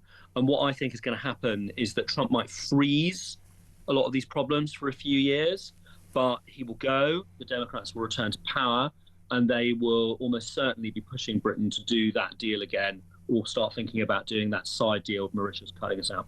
Very interesting. Thank you for speaking to us this evening. Ben Judah there, former special advisor to David Lammy. I don't necessarily agree with everything that Ben says, but certainly what he has said has been fascinating. He's really opened taken away the veil, I suppose, on all of those negotiations. Very, very interesting. Ben Judah there, former special advisor to David Lammy. Lots to discuss. Maybe you want to react to that already. Ali says, if it's so important, why give it away and pay it? Makes no sense. Are they now planning to give Gibraltar away? Well, there's no suggestion that that will happen, Ali. Whatever you think on this, whatever you think of what Ben said, 0344 499 1000. We're going to talk about the NHS waiting list nightmare in a second, including one man who's on it, a former beefeater. He guarded the Queen's coffin, for goodness sake, and he's been told it will take over 2 years, or nearly 2 years, for him to get a pretty straightforward operation on the NHS. But of course, a doctor told him that he could pay £16,000 to have it done. I don't know about you, but I don't have that money in my back pocket, and I don't think this guy does either. We'll speak to him in a second. Stay with us.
Across the UK, on DAB+, on YouTube, on your mobile, and on your side. This is Talk. Thank you so much to everybody who has been in touch. I will get to more of your calls, text, tweets and voice notes very, very shortly. I just want to speak now to Spike Abbott. Now, Spike is a former beefeater. He's a friend of the show. He's someone who's in touch from time to time, and he told me recently about a health issue that he has had, and it really is an absolutely shameful indictment of what the NHS is at the moment, because there's a big story at the moment we're going to talk about in a second about a 97-year-old woman who was found dead on the floor of her home after being told she would have to wait 10 days for an ambulance after a suspected hip break. That is, the coroner has heard that. We'll get some thoughts on that in a second from a health campaigner who's had his own problems in his own family with the NHS. But Spike is with me now, former beefeater, and we know that Spike, you're someone who has had a distinguished record of service to this country, and in fact you were in Westminster Hall guarding Queen Elizabeth II's coffin as well. Tell me what has happened to you recently with your health. Well, good evening, Peter. Good evening. It started after my retirement. As you know, I retired 2 years ago, and my left knee deteriorated after the retirement. I already had a fused ankle, which I was discharged with in 2015 from the Royal Air Force. And I was left with a 20% military pension, and then was fortunate to get that position in the Tower of London. And then a further 9 years walking on the cobbles, just obviously paid its price. And then the knee deteriorated. And I had a fall here in Tenby onto my left knee because of the fused ankle, and had an X-ray and an MRI on that, and that showed that I had a meniscus tear. So the consultant I saw said because of the already extended osteoarthritis that's in your knee, the only option is to have a total knee replacement. So I'll put you on the list. And I said, well, is that going to be soon? Or he said, well, the list at the moment is currently running at 2 years, but you'll get a letter about that. Because you're a veteran, you'll be prioritised. And then I received a letter this week saying that you're priority 4 and you'll be seen in December 2027. December 2027. So you're talking about what, 22 months, nearly 2 years? That's to be seen. That's to be looked at, then to be given a date. So, and obviously this has been going on now for a couple of months since I had the fall. So it's going to be over 2 years, and that's already taken into account that I'm priority 4, which at the moment we're contesting, because I'm very fortunate that I've got the Veterans Commissioner for Wales, who happens to live here in Tenby, which is excellent to have something like that on your doorstep, a retired Colonel, James Phillips. And he's fighting my corner for me, and he's already said, hang on, this NHS Wales have signed a covenant to look after veterans like the UK, England has, and to say that you'll be prioritised, for service. We should say we have contacted the General Hospital concerned in Carmarthenshire for a response. They haven't got back to us yet. What is life like for you right now? Tell us about the pain you're in, Spike. Well, it's certainly miserable, because when I arrived here, I got involved straight away with the community, joined the rowing club. The mayor of Tenby asked me to be the sergeant at arms, which is fabulous to put back another uniform on again. Been wearing one since I was 17, so now I'm coming up to 64. I felt a little bit lost. So, and then as this knee's deteriorated after the fall, I've had to resign from all of that. I can't take employment. I can't work because I'm walking with a stick with my neck, on my knee strapped up. And so now the only income I have is your pension, and it's just literally it's not the wind out my sails. And having been, so active since I was 17, and you're very cocooned in the military. It's not until you come out to the big wide world and suddenly realise that, crikey, there's these huge waiting lists.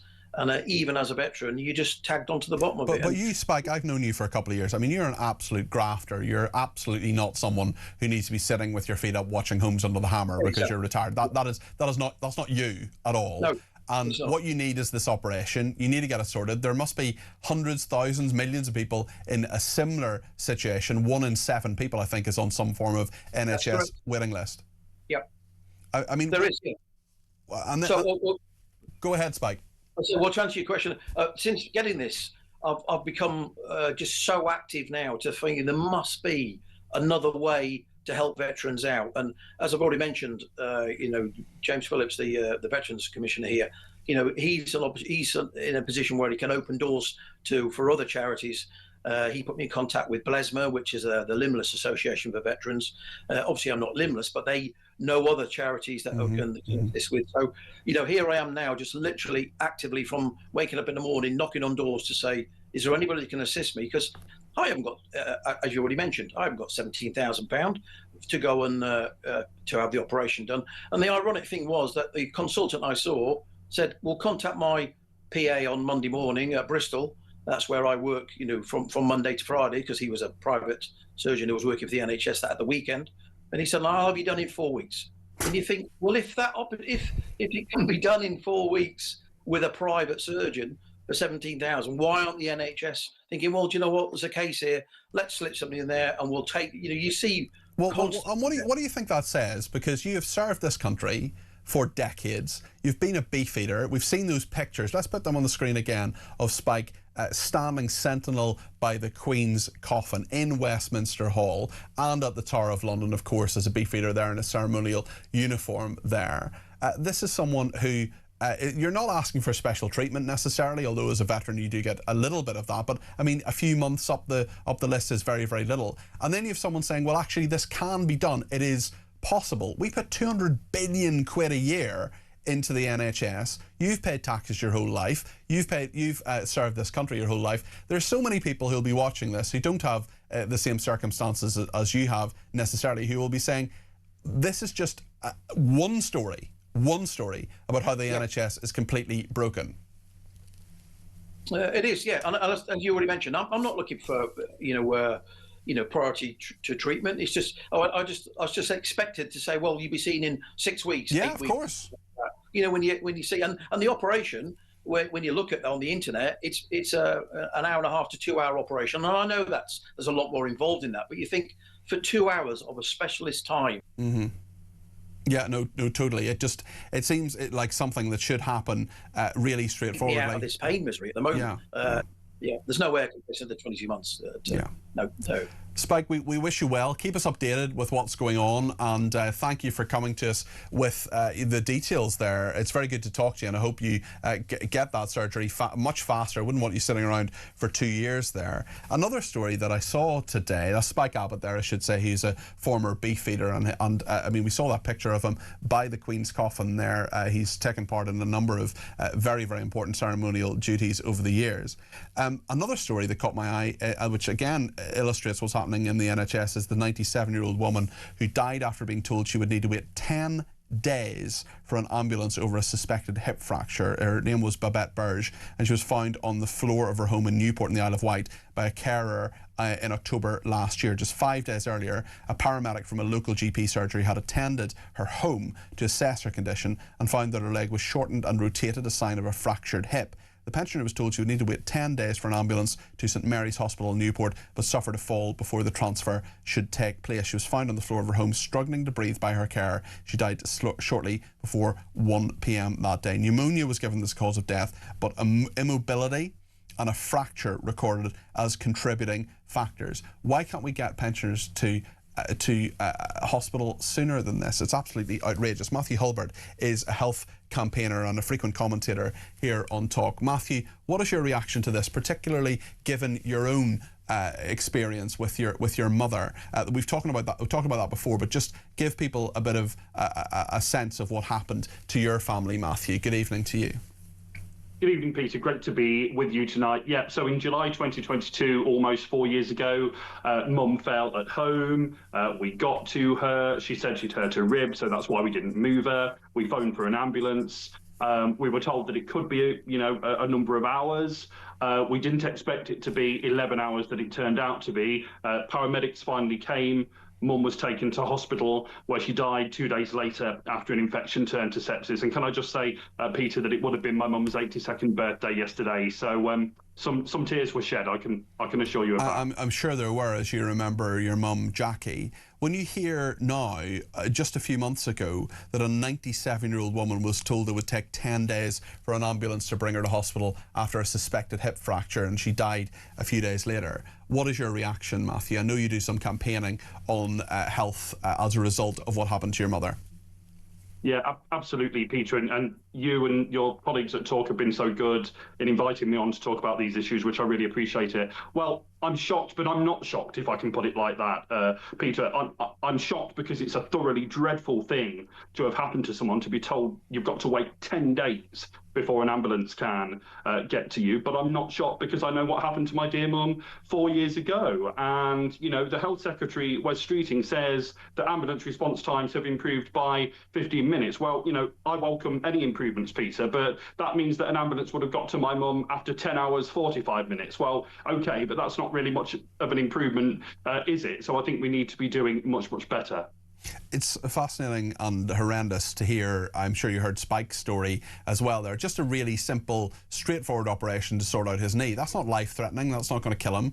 He'll be around, I'm sure, for many, many years hence. But he is someone who wants to work, wants to get out there, wants to contribute to his community, as he did as in the military for such a long period of time. He moved to Tenby, he retired to Wales there and got stuck in immediately. And basically, there are a load of people like him who just need something, an hour-and-a-half operation, something pretty swiftly, not a complicated thing done, or indeed something, again, not complicated, an ambulance to pick you up. And that is just not happening in a fashion that it needs to, in a timely fashion in any way.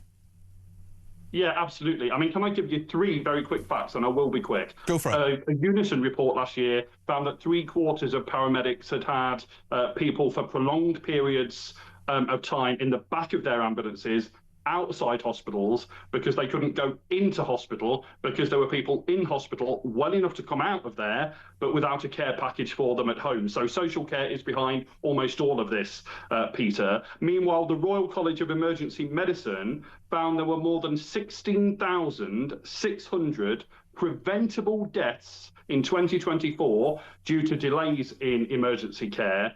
And one final fact for you. We here in the UK only have 2.4 beds per 1,000 people compared to 4.6 across comparable health systems. It's no surprise, is it, Peter, that we're in the crisis that we're in? Thank you, Matthew, for all of that. The health campaigner, Matthew Hulbert. He is a commentator on all sorts of issues and occasionally joins me on the debate desk on my Saturday shows as well. We also heard from Spike Abbott, the retired beef eater there. Lots in that. I know there are people getting in touch, and we'll talk about this after the break. If you want to get your call in, lift the phone during the break. 0344 499 1000. We'll get as many people on the air as we can between now and 10 o'clock. Stay with us.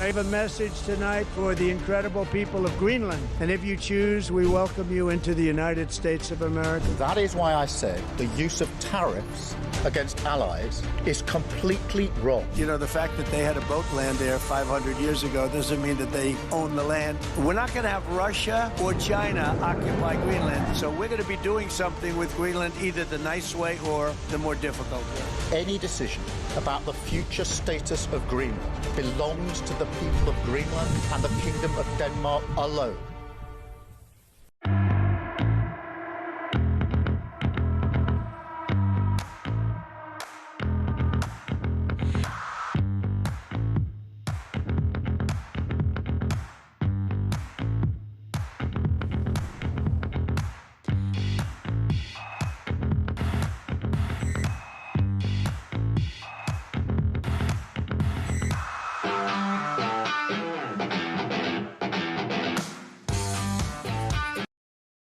Across the UK, on DAB+,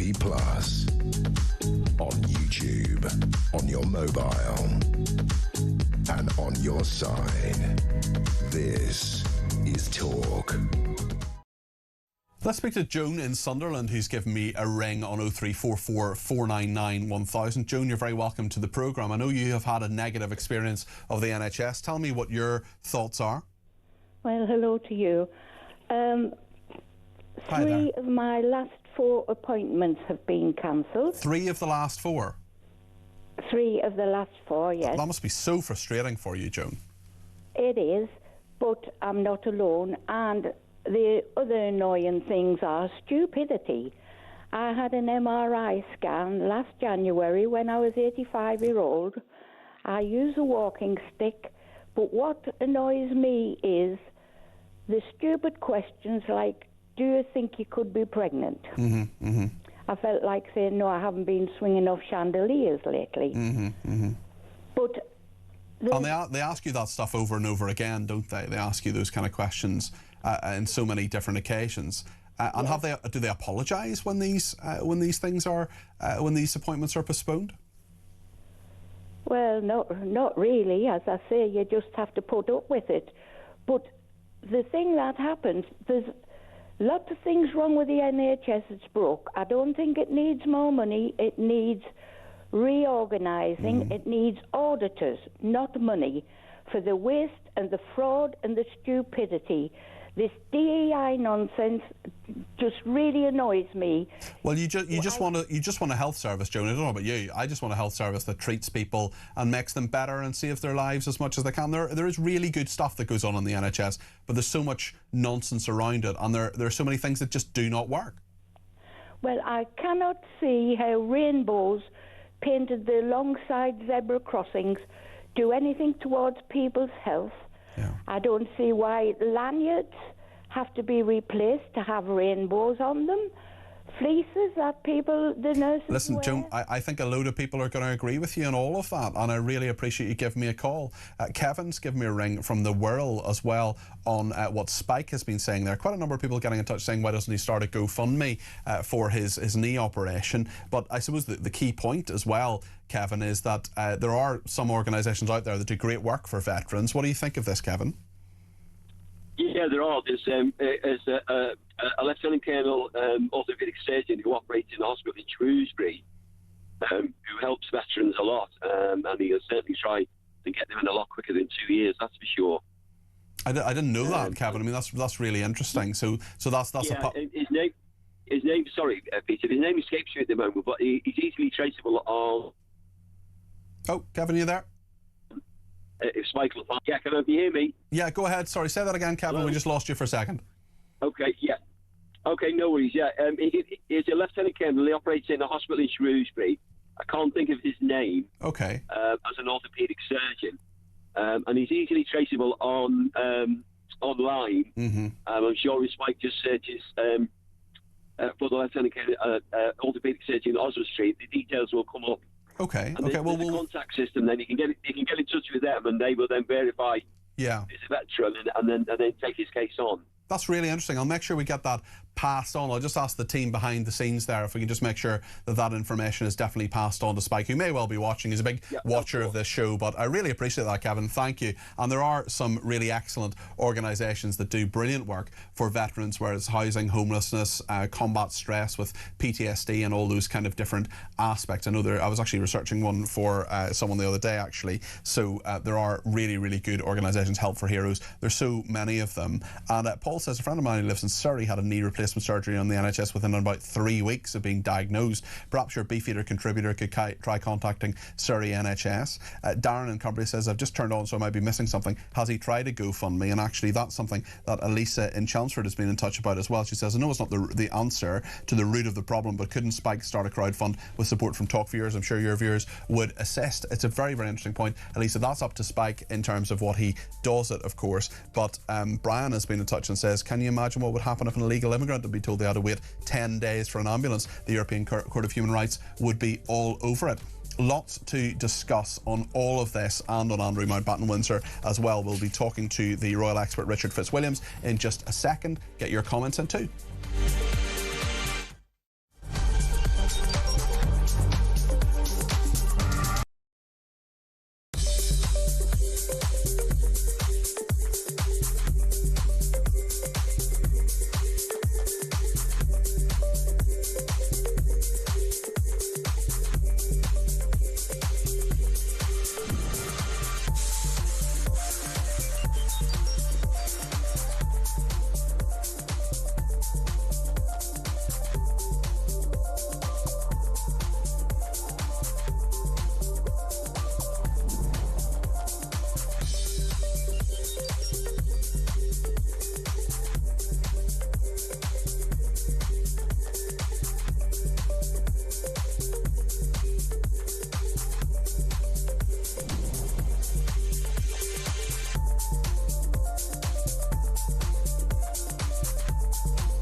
across the UK, on DAB+, on YouTube, on your mobile, and on your side. This is Talk.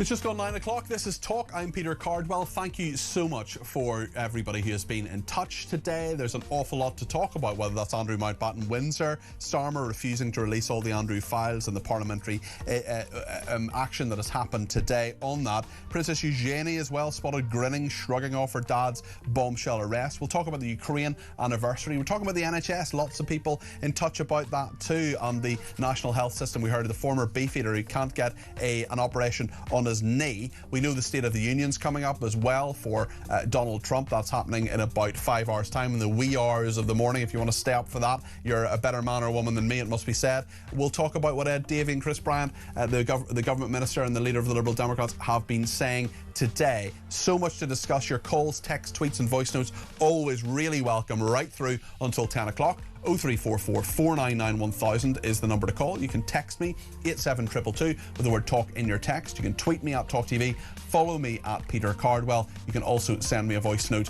at less than a minute please, or send me a WhatsApp text message on the main number, or give me a ring on the main number, which is of course 0344 499 1000. So much to discuss between now and 10 o'clock. Stay with us here on Talk.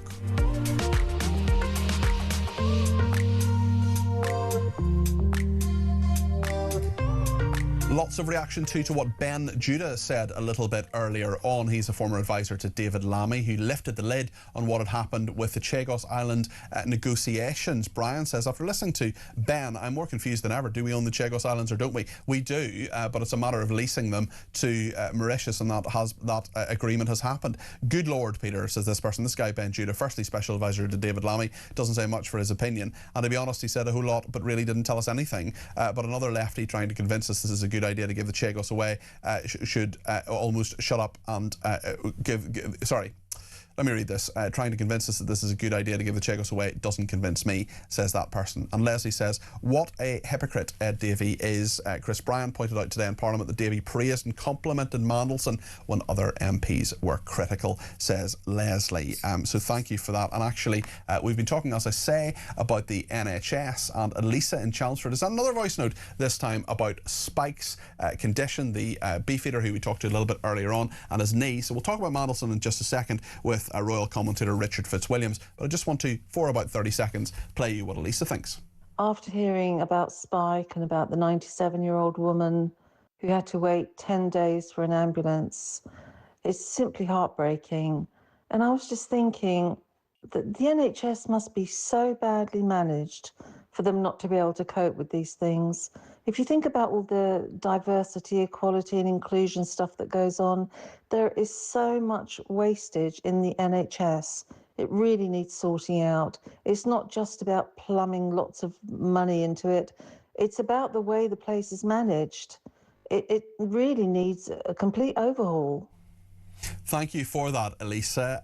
Lots to discuss in that, and if you want to get your voice on the air, as I say, the number is 0344 499 1000. I just want to go back to what happened in the House of Commons today, particularly in regard to Andrew Mountbatten Windsor. There's been an extraordinary development this evening in regard to Peter Mandelson, because his lawyers are alleging that he was only lifted because there was a rumour that he would be a flight risk, that he could go to the British Virgin Islands and escape justice. Well, Andrew Mountbatten Windsor, as we know, last Thursday was arrested, released pending investigation. Ed Davey in the House of Commons brought a motion today. This is what he has been saying, the leader of the Liberal Democrats, Sir Ed Davey.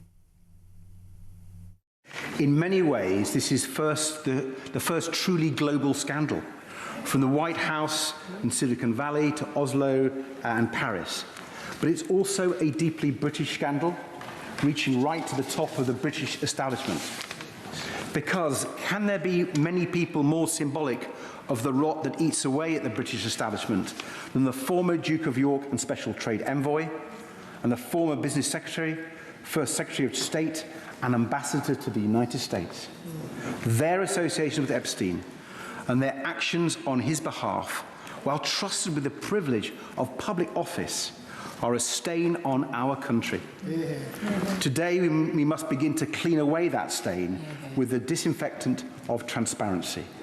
Because whether it is the President of the United States and his Commerce Secretary, or Peter Mandelson and Andrew Mountbatten Windsor, or Epstein himself, their victims and survivors have seen those responsible evade accountability and escape justice for far too long.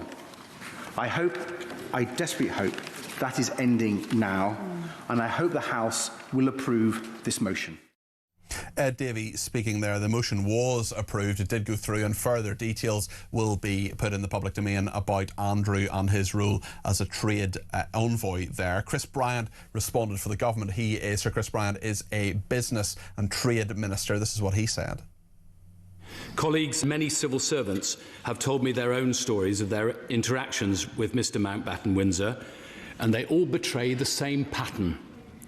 A man on a constant self-aggrandising and self-enriching hustle.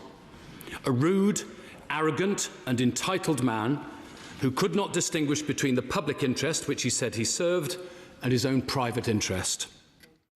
Sir Chris Bryant there, the Business and Trade Minister. Well, Richard Fitzwilliams is a royal commentator, and this could have major implications, releasing the trade envoy documentation, and particularly with the allegation published by a number of different outlets, including, I think, originally Private Eye magazine, that Peter Mandelson was involved in pushing the Labour government, as then was, for Andrew to be made trade envoy in the first place. Richard? Yes, quite extraordinary. I mean, you can see a web being woven here with the Epstein connection being at the heart of it. I mean, if these are proven, I mean, it's very important that this debate has taken place, I think, and credit to Ed Davey for launching this. And also, it's never been the case that members of the royal family have been criticised. There is this reluctance, if it's not actually in Erskine made, so to speak, that it's forbidden, it's certainly unusual. And of course, the fact that his titles were stripped made it possible for the Speaker, Sir Lindsay Hoyle, to allow this debate. It is very important indeed. I mean, it's quite extraordinary, the rumour that Peter Mandelson might have absconded. I mean, I have to say that there were a large number of rumours that Andrew Mountbatten Windsor might have gone into exile, possibly in the Middle East. I mean, this would be following the precedent, say, set by King Juan Carlos of Spain, of course, who left in disgrace. Yes, certainly. And really, when we look at that, and when we look at what has happened to Mandelson and Andrew within just days of one another, it is absolutely extraordinary. I wonder what you think of the reaction of the royal family and the fact that people have been praising the King, for example, for putting out a statement saying the law must take its course. But is that actually too late? Well, it's a question of timing, and if that's the case, I would suggest that, for example, yesterday's Daily Telegraph contained possibilities that would make this go on not only for weeks, not only for months, but in fact, in theory, it could for years. They've located some containers which apparently were used by the deceased paedophile Jeffrey Epstein, and there's speculation that this could include, because there were always rumours that he blackmailed individuals or he filmed them and so on, this could include actual film footage or footage taken by hidden cameras. I mean, we'll have to wait and see what actually happens. It also appears, there was a report in the same paper, that the Zorro Ranch in New Mexico, one of Epstein's residences, hadn't been raided. So what, in fact, we're looking at is something that, well, and you mentioned the King's statement. Indeed, he said the law must take its course, and indeed it must. But it's impossible to, as it were, handle matters like this, certainly for the palace, because they don't know what's coming next. None of us do, not only with the Epstein files that we have heard of, but it is possible, if these reports are correct, that there could be a great deal more, and that could include material that might be used, say, to blackmail someone. This would bring in the espionage allegations, which are another part of this bizarre saga. What do you make about that, of the fact that there are allegations anyway, unproven, that Epstein, well, you've talked about blackmail there, you've talked about, you know, he brings them to a private island, these big figures, they're seen doing certain things with, perhaps with underage women, acts of paedophilia, they're perhaps filmed, and then you have blackmail that ensues. But also the suggestion that he was working perhaps on behalf of Russia. I mean, we're getting into almost sort of like a Bond film or something. I mean, it's so fantastical, but this, of course, may well be the tip of the iceberg. You talk about the documents there, potentially many millions more of them to be put in the public domain.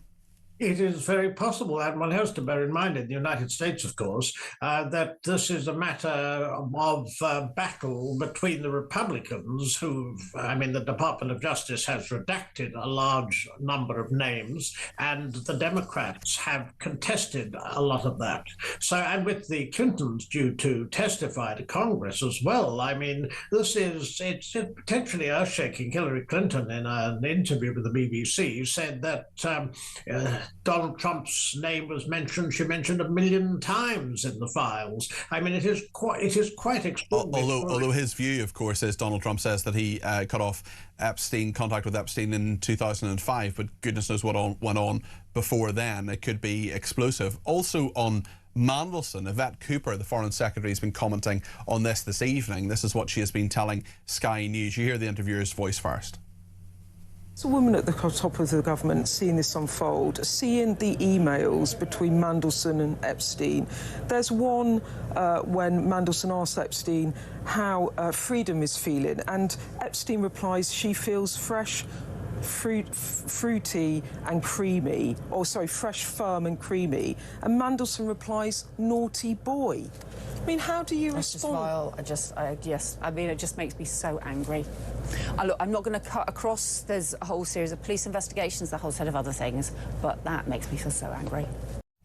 And we know that some of the language and some of the communication between Andrew and Epstein was in a similar vein, Richard. I just wonder, in all of this, we're talking about the arrests that have happened, both of Mandelson and of Andrew, have been due to suspicion of misconduct in public office. But when you get, that's a very difficult thing to prove, but when you get back to the core of this, there are so many victims who must be re-traumatised by this, not getting the justice they want, and that justice may never come. It certainly won't come in regard to Epstein. And in all of that, you have a royal family, I'm sure many of them, Prince William, by the sound of things, absolutely horrified. He said the other night he wasn't feeling calm, whereas Eugenie, Andrew's daughter, spotted grinning, shrugging off her dad's bombshell arrest in her first public outing since the royal raids. It's complete. It is horrible. Yvette Cooper put it very well, I thought, because she was utterly revolted by it. It's a global web, it would seem, of a patriarchy at its worst. Individuals who thought they were above the law, and as far as you were mentioning, the emails, not only the emails of Andrew and also of Mandelson to Epstein, but probably the most grovelling and grotesquely ridiculous, Sarah Ferguson, yes, ex-wife of Andrew Mountbatten Windsor. I mean, she was treating him almost as though he was part of an extended family, talking about marrying him, working for him. It's really, it is absolutely bizarre, but I fear we've only just touched the tip of the iceberg if the speculation's correct. And as for the many victims of Epstein, I mean, the only person to be imprisoned, to my knowledge, is Ghislaine Maxwell, who, of course, fixed things for Epstein. And the only three people to have got into real trouble with the law on this, one, Ghislaine Maxwell, who's in prison, and rightly so, she's a paedophile herself, and Andrew, who's been arrested, and Mandelson, who's been arrested. All three of them British as well, Richard. Well, that is also a very sobering thought, but at least Britain is coming to terms, albeit very, very, very belatedly, with some of this, whereas in the United States, for example, they don't seem to have, not so far, and it's a matter of argument between the political parties, at least at the moment. It's also possible if the Democrats were to get a majority in the House of Representatives and the Senate after the midterms in November, which they may very well, that a great deal less will be redacted. And of course, if they discover even more, who knows who will be implicated and what we will see. This could well go on for years, Richard. I just wonder what the kind of chipping away at support from the monarchy in this country, what the effect you think will be. There's many surveys that show about 2/3 of people are for the monarchy. A lot of people don't know or don't feel it's a particularly big issue. I just wonder, with Queen Elizabeth II dead, with Charles on the throne for how long we don't know, of course, and we wish him obviously a long and happy reign, but when all of this happens, when you have the spectre of perhaps, and we don't know, he hasn't been charged, he hasn't been convicted, nothing like that, no trial or anything like that, but in theory, you could have the brother of the king in prison. In theory, you most certainly could. To what extent, and it's interesting, this as a thesis as to how this would affect the popularity of the monarchy. I mean, I wish you were right about the 2/3. Under Queen Elizabeth, at one point, I think in the 1980s, it was something like 80%, and it was around the 70s or thereabouts until relatively recently. But my younger people have opted mostly, the majority, for a republic. However, people's attitudes do tend to be more conservative with advancing years, but the most recent polls do show a very sharp drop in the support for the monarchy. Perhaps I'm talking about Ipsos Mori. It undoubtedly has been hit. But of course, one bears in mind, after the abdication of Edward VIII, and indeed after the 1990s, which were nightmarish, the annus horribilis, the feelings after Diana's tragic death and their funeral and so forth, the monarchy bounced back remarkably well. But that was under Queen Elizabeth, and society was more deferential even as late as that, because that we were listening to the debate. I heard Sir Vince Cable, who was responsible for the post of Andrew Mountbatten Windsor. Yes, he was the business secretary at the time, yeah. Yes, indeed. And he was talking about the difficulties of handling this very, very sensitive job. Also, the fact that it wasn't easy to handle it regarding the royal links, which he found. To say nothing of the personality itself, Richard. Really good to talk to you, as always. Thank you. Richard Fitzwilliams there, the royal commentator. What do you think about what he said there? 0344 499 1000. Lots of people got in touch about Spike and his knee, including Alan, who says the following link. He sent us a link to actually the Veterans Knee Hospital. Spike should contact him directly. Alan in Yorkshire says, I did 32 years infantry soldier, and Spike has been back in touch. He's actually sent me a WhatsApp here, which I can read out now.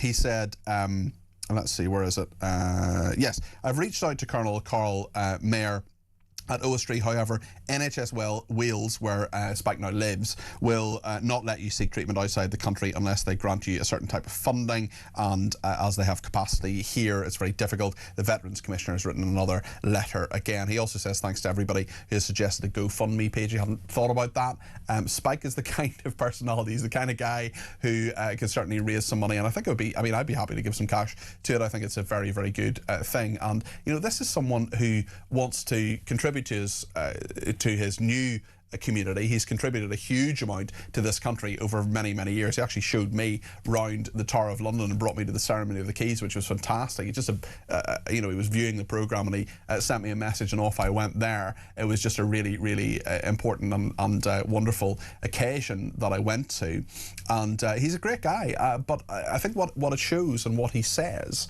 is just one example of an NHS that just isn't working. There are lots of other people getting in touch on various points as well. Thank you to Tad Davison in Cambridge, who says much has been made today about the legitimacy of wearing head and face coverings. Actually, Zia Youssef is, of course, the Reform UK person who would be Home Secretary if they were to become the government. And Tad says it seems pretty straightforward to me. Let people wear what they want, but categorise it as a potentially aggravating factor requiring the doubling of the sentence, were it to be later found to have been used as a way to avoiding identification and detection. That should sort it with a little extra convoluted legislation, he says. Lots of really interesting points coming into the building. We will, of course, have plenty of time for calls between now and 10 o'clock, and if you want to get your voice on the air, please do give me a ring, 0344 499 1000. We're going to talk about the 4th anniversary of the Ukraine war next, and what do we do to actually get out of it, to make sure that there is peace in Ukraine. Simon Diggins, my very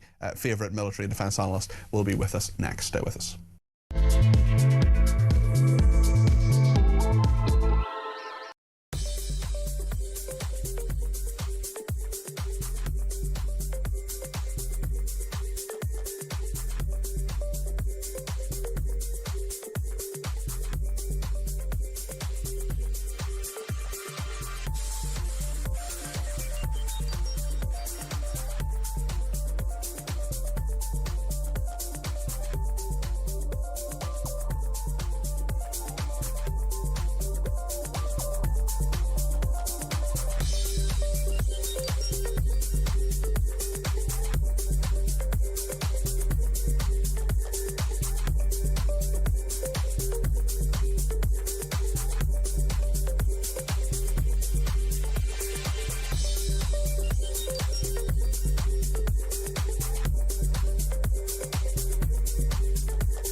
Up.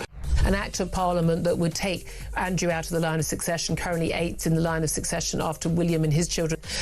Is that really necessary? It's complete gesture politics. Yeah. It's completely pointless. I mean, it serves no purpose. I mean, he's not going to become king. He's not going to be a Chancellor of State. The royal family wouldn't want a parliamentary debate about that in any case. I think the focus has to be on accountability from the royal family and justice served for the victims against Andrew.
Across the UK, on DAB+, on YouTube, on your mobile, and on your side. This is Talk.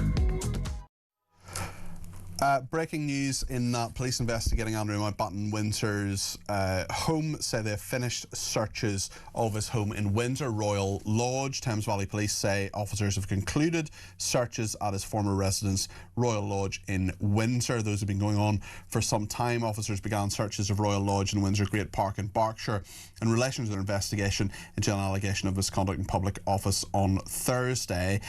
Assistant Chief Constable Oliver Wright said Officers have now left the location. We've been searching in Berkshire. This concludes the search activity that commenced following our arrest of a man in his 60s from Norfolk on Thursday. That's Andrew Mountbatten Windsor. We understand the significant public interest in this case, and our investigation remains ongoing. It is important that our investigators are given the time and space to progress their work. We will provide updates when it is appropriate to do so, but this is unlikely to be for some time. So that's the breaking news coming into the Talk newsroom, that Thames Valley Police say officers have concluded searches at Andrew Mountbatten Windsor's former residence in Windsor. If there are any developments that happen between now and 10 o'clock, I will bring them to you. If they're between 10 and 1, Petri Hoskin will bring them to you. We'll talk to her before 10 about what's coming up on her programme.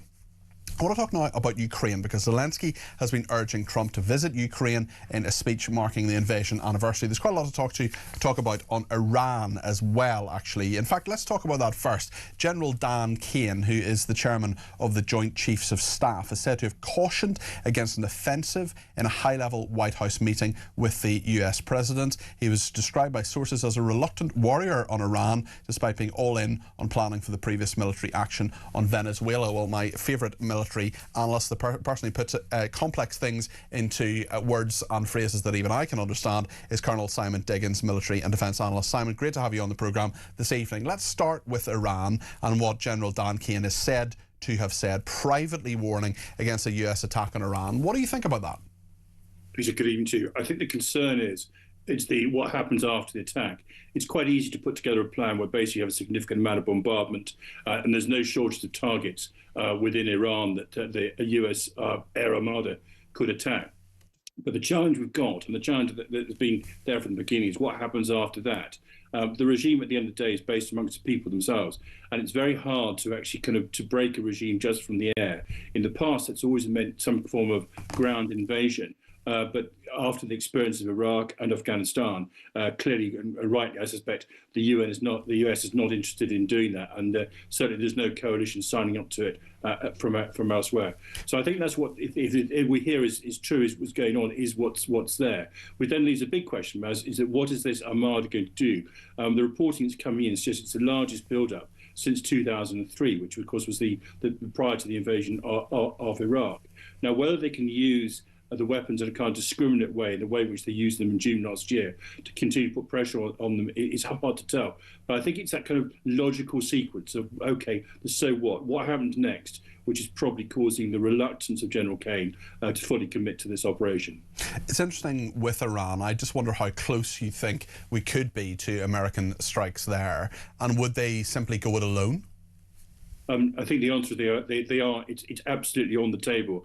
I don't think they go completely alone. I suspect the Israelis would also join in with them. And I'm really honest with you, my personal view is we should be involved, even just in a defensive way, in order to defend against what will come back. Which actually, it's interesting you say that, Simon. I tried to get an answer out of Bridget Phillipson, the Education Secretary, Cabinet Minister, who was on my programme on Sunday. She would not be drawn as to whether those bases in this country could be used. Certainly we know that there are many places from where American fighter jets could take off. It doesn't have to be the UK. What involvement do you think the UK should have in regard to Iran, especially as we have such stretched resources here? I mean, if America's going to do it anyway, I suppose the question is, why bother getting involved?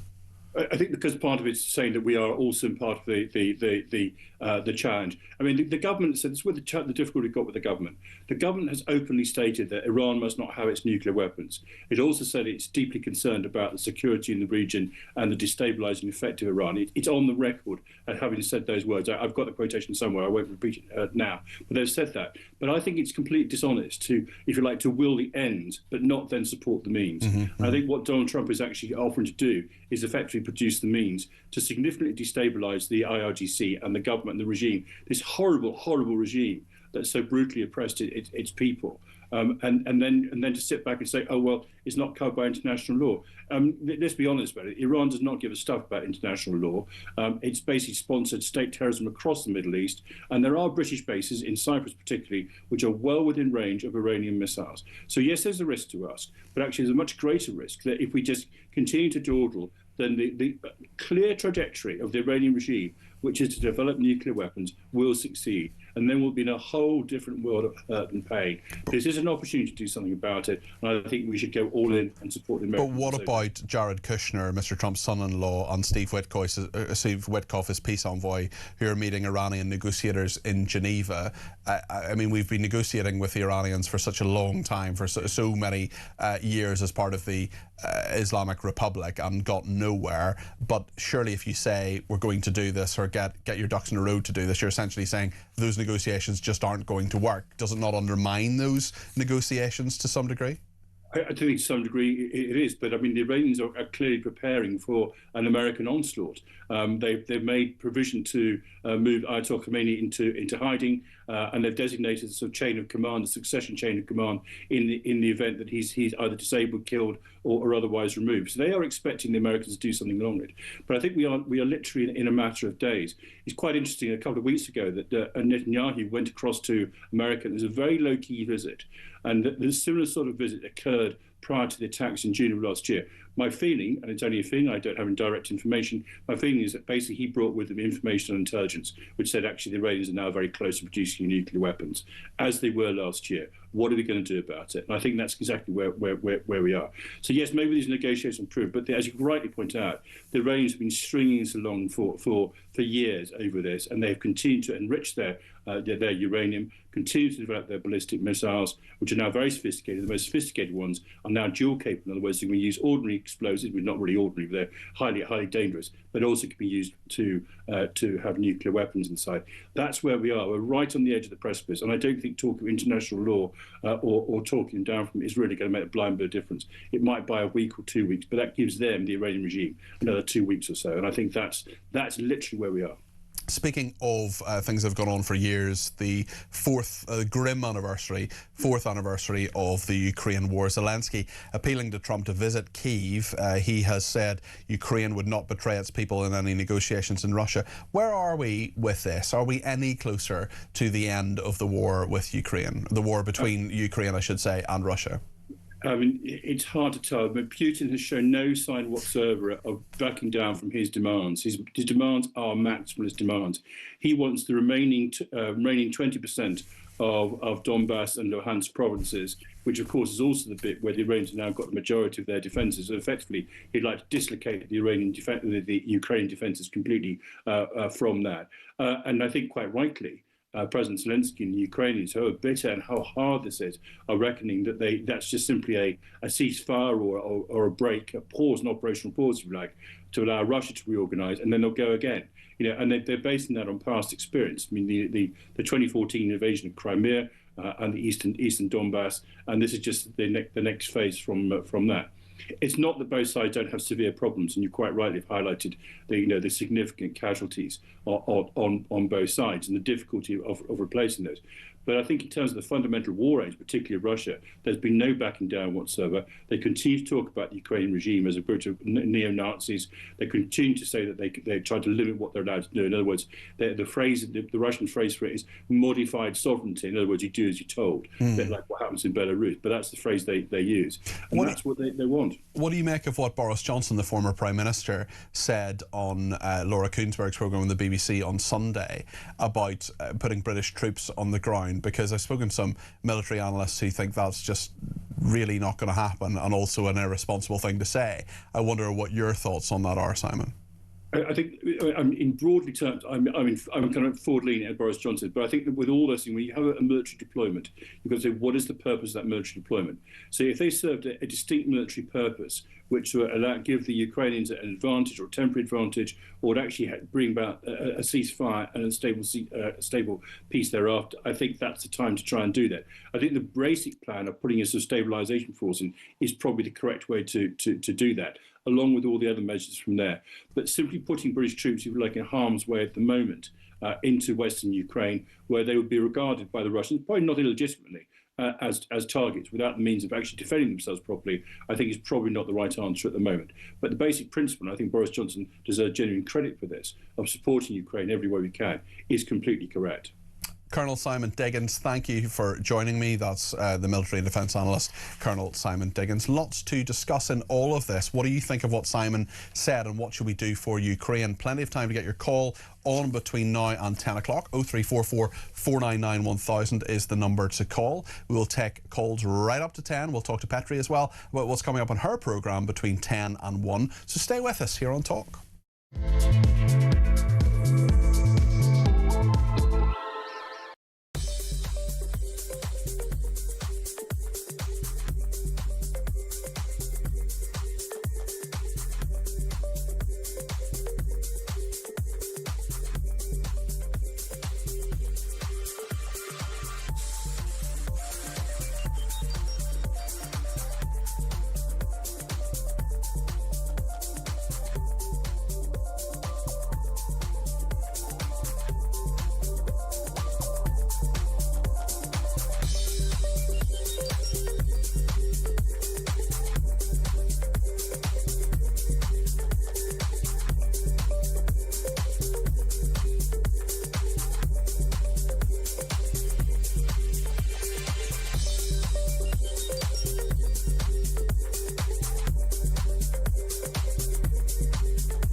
Across the UK, on DAB+, on YouTube, on your mobile, and on your side.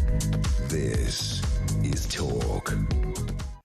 Lots of people getting in touch about the NHS and what has happened. We talked about an hour ago to Spike Abbott, who is a former beefeater who is waiting for an operation on his knee. He's been told it'll take about 2 years, longer probably. Yet the same surgeon said, give me £17,000 and I'll do it privately. Unsurprisingly, like most people, Spike doesn't have that money sitting down the back of the sofa. Jane has given us a ring from Marbella in Spain. You're very welcome to the programme, Jane. What would you like to say? Hi, Peter. Hi there. Right. I had a priority appointment to see an ophthalmic surgeon at the state hospital. In Spain? In Spain, yes. Yep. Last Thursday. Okay. When I arrived, the surgeons are on holiday or on strike all week. Goodness me, okay. That must be frustrating. Right. So Yep. I said, this sounds like England. Cut a long story short, the receptionist said to me, I will call you on Monday with a new appointment. I said, fine, not really believing it would happen. And I decided I would go to the hospital myself on the Tuesday. Lo and behold, yesterday, Monday, they telephoned me with an appointment for Thursday week. Okay, so that is... I call that efficient. Okay, although they are on strike, though, so they're clearly not happy with how they're treated as workers. They were only on strike for the week.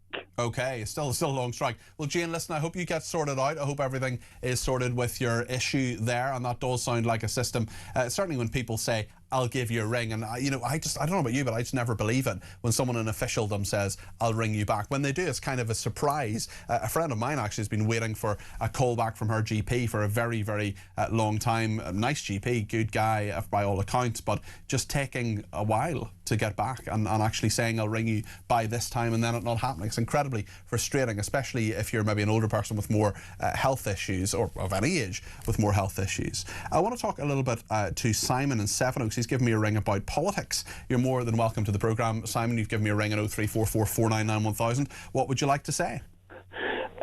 First of all, can I just say what a pleasure to follow Colonel Simon Diggins. I briefly made his acquaintance when serving in 1BR Corps in Germany in the at the tail end of the Cold War.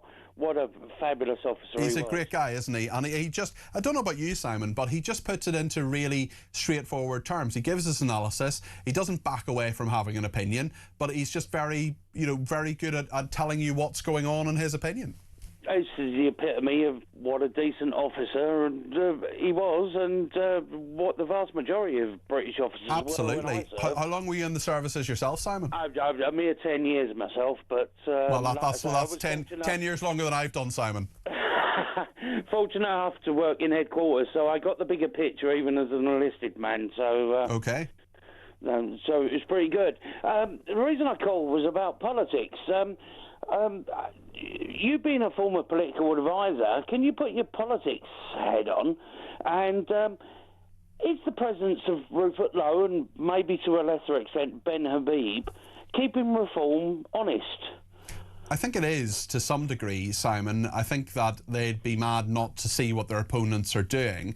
But I also know from Reform UK insiders that their development of these policies have been going on for some time. Now, a lot of people say they're flip-flopping, they've changed their mind, but actually does it really matter? We're 3 years away from an election. Reform UK... Are we? Well, yeah, that's a very good point. Certainly Nigel Farage doesn't think we are. Well, I don't think we are. I think we're going to have a sterling crisis in the foreseeable.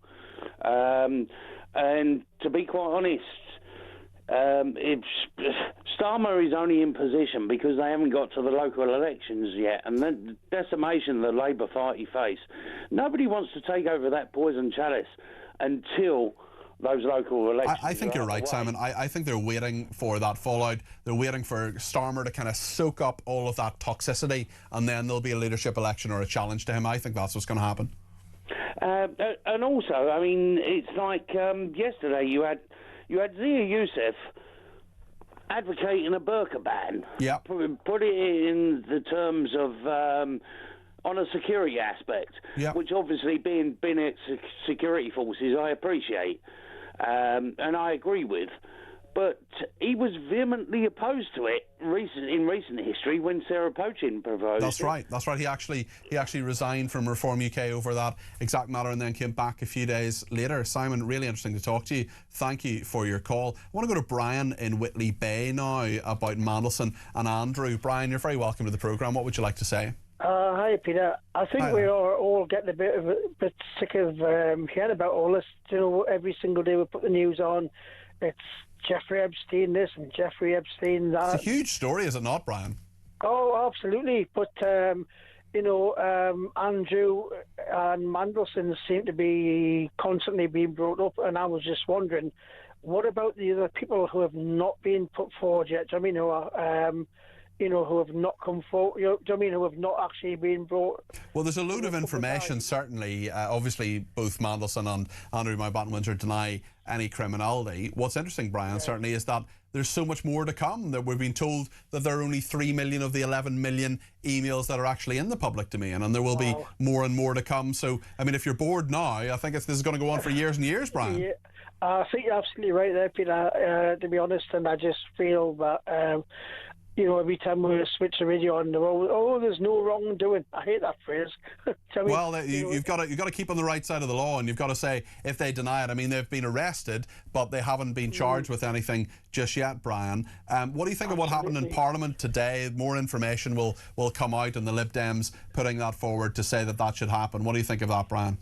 I think we really need to know who's been getting involved in this and who's been getting involved in that, and it needs to all come out, to be honest. We all need to know what's been going on, because it is just horrific, really, when you think about it. And that, the poor girls out there, the victims, and that, the kind of, the situation, not much has been said about them. They've kind of been pushed to one side. Well, they'll be, I tell you something, they'll be re-traumatised by even the mention of Jeffrey Epstein on the media. And I mean, what Andrew and Mandelson have been arrested for is not to do with that. It's to do with misconduct in public office. But certainly the Epstein stuff is really, really murky. Brian, listen, thanks for your call. Really appreciate that call from Whitley Bay there from Brian. We'll take a break now, but we'll take more calls after the break. And if you want to get your voice on the air, there is time. Do pick up the phone, 0344 499 1000, and we'll talk about whatever you want to talk about between now and 10. We'll also speak to Petri Hoskin,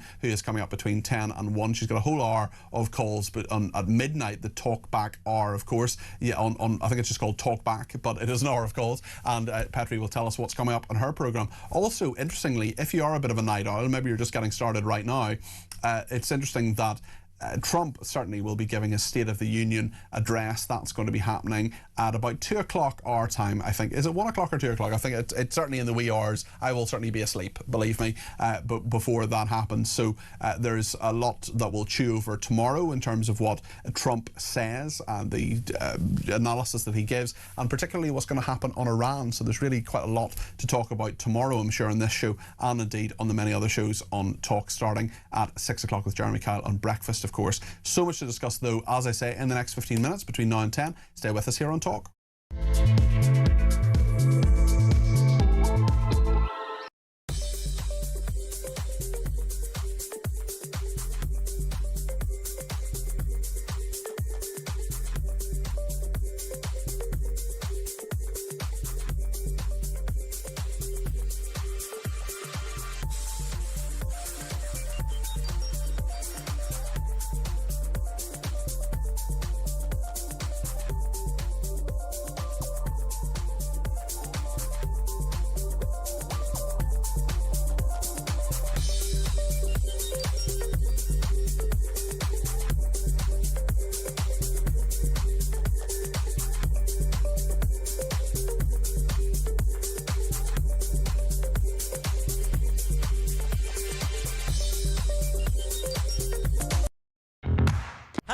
Welcome to Down the Local, the show that goes from pub to pub across the country, speaking to the punters about the subjects driving us all nuts at the moment. That's Rachel Reeves, Rachel Thieves, Rachel McCown. I don't really know Meghan Markle. I know Meghan Markle's from Suits, and that's about it. I don't know about anyone else, and I don't know where this is going. I have 0% beers, and I feel raising the flag, I think, is symptomatic of its desperation. Is public transport good value for money? No, it isn't. You really don't like speaking to people. No.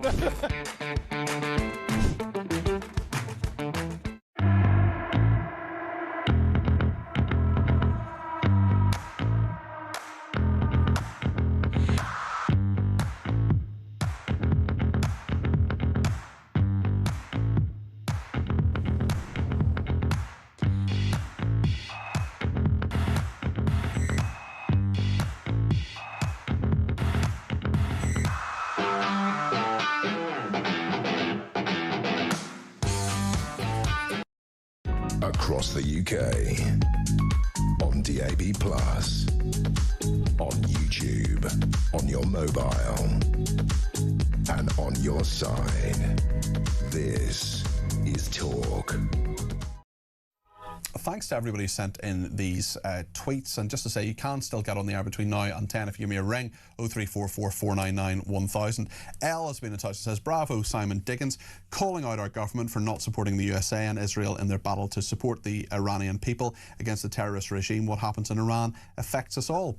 Regarding Chagos, I had a very interesting interview a little bit earlier on with Ben Judah, who's a former special advisor to the person who was the Foreign Secretary, David Lammy. He's now the Justice Secretary, of course. And actually, one of the points that Mark Francois made about a week and a half ago on this station, I put to Ben Judah. Let's just remind ourselves about what Mark Francois told me a few days ago.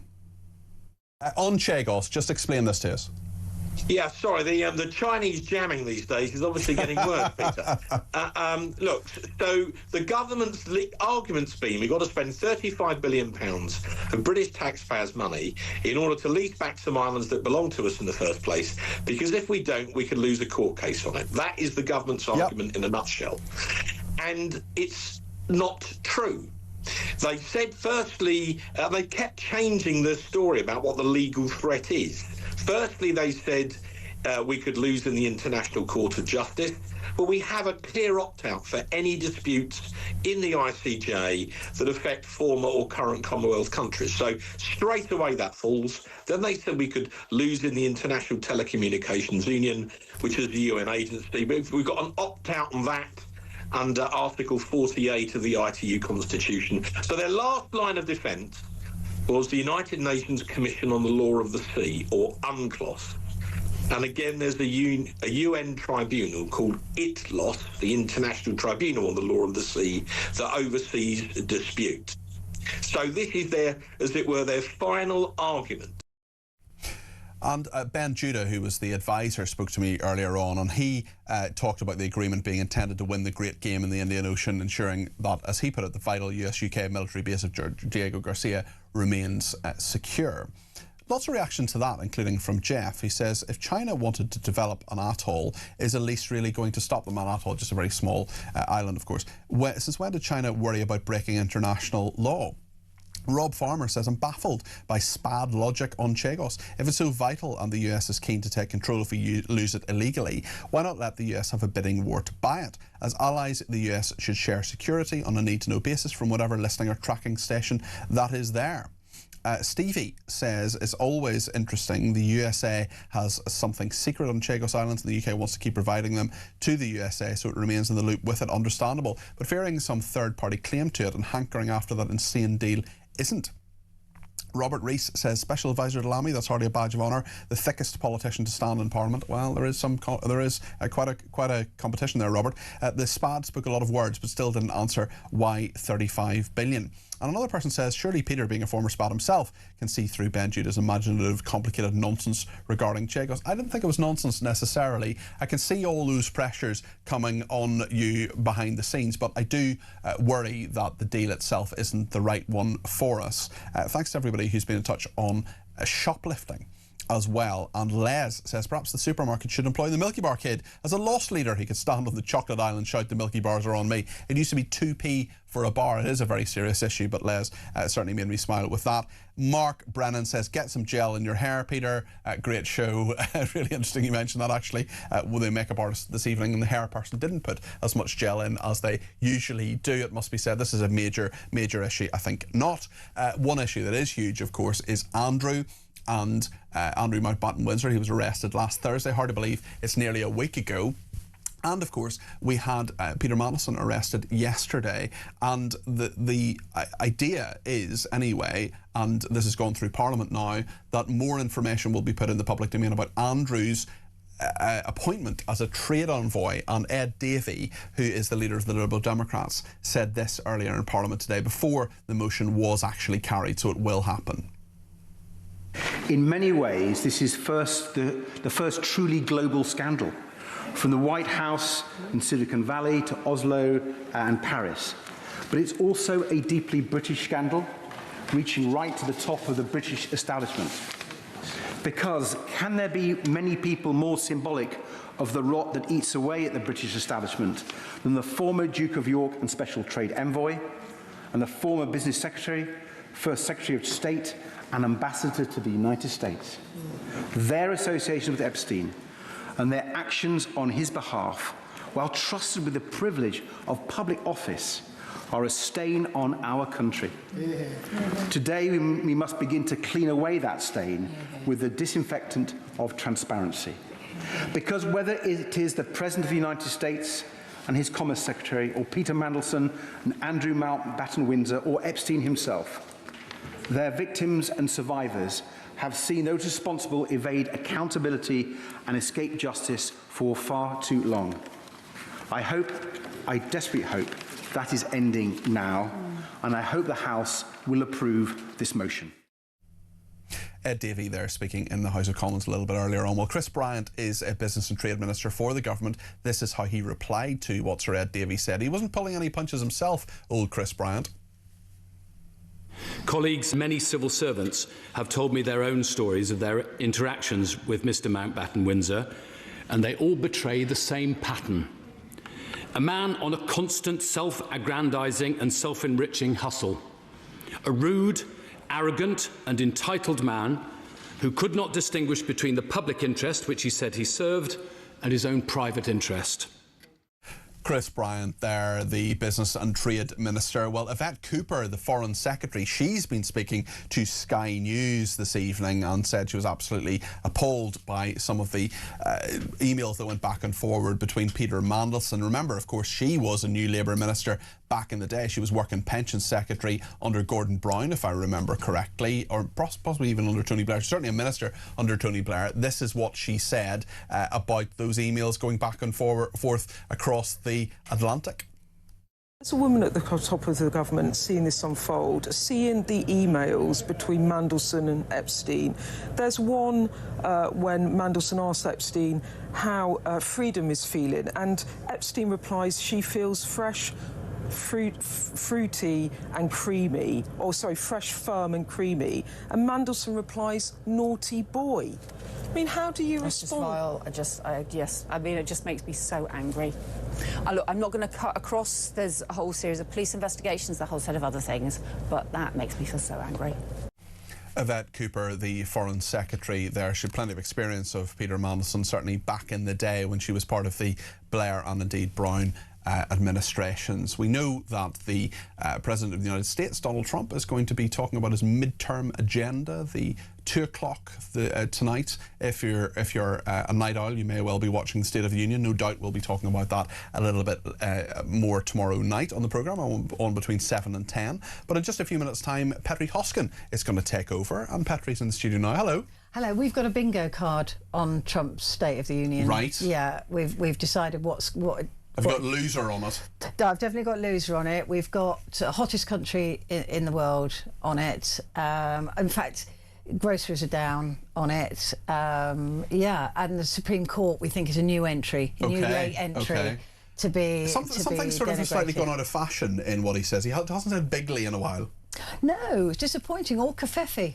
That's right, whatever that means. Whatever that means. Well, in my house it now means coffee, so we always have a cup of covfefe in the morning. Right, coming up with me, we're going to be talking as the Ukraine war enters its 5th year today. We're going to be talking about that. We're going to be heading off to Ukraine, to Odessa, and also we're going to be talking to people who've come to settle here in the UK from Ukraine, what they think about it, if they think we're doing enough, if and when they're looking forward to going back to Ukraine.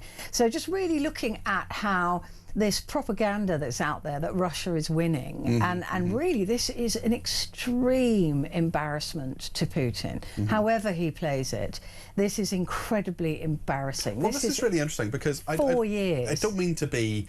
I mean, Putin's obviously an absolutely horrendous, awful person, and this is the sort of narrative that so many people say is that, well, once he takes Ukraine, he's going to go west, and we should all be worried about this, and Russia's the #1 threat. And Russia's a horrible country, and it is a threat to our country. But I'm thinking, if you can only take over 1/5 of Ukraine in 4 years, should we really be that worried? Is that too cynical? No, it's not cynical at all, because, I mean, the only thing is that with Putin, you never know what he's got up his sleeve in terms of long-range weapons. And we don't know. That's the thing. But this is a total embarrassment to Russia, to Putin. However he's playing that in Russia, it does work because of the propaganda. But this is 4 years, and they've barely taken anything after the first year. So for 3 years now, they've been literally fighting over scraps of inches of land. And already before the war, he had a certain percentage of that land anyway. He had 7%, and it's gone up to 19%. It's really not good. They're losing more soldiers than the Ukrainians are. They're killing a lot of their own soldiers who are refusing to fight. It is. And Russia is suffering economically. So the pressure is on now for Russia to really cut back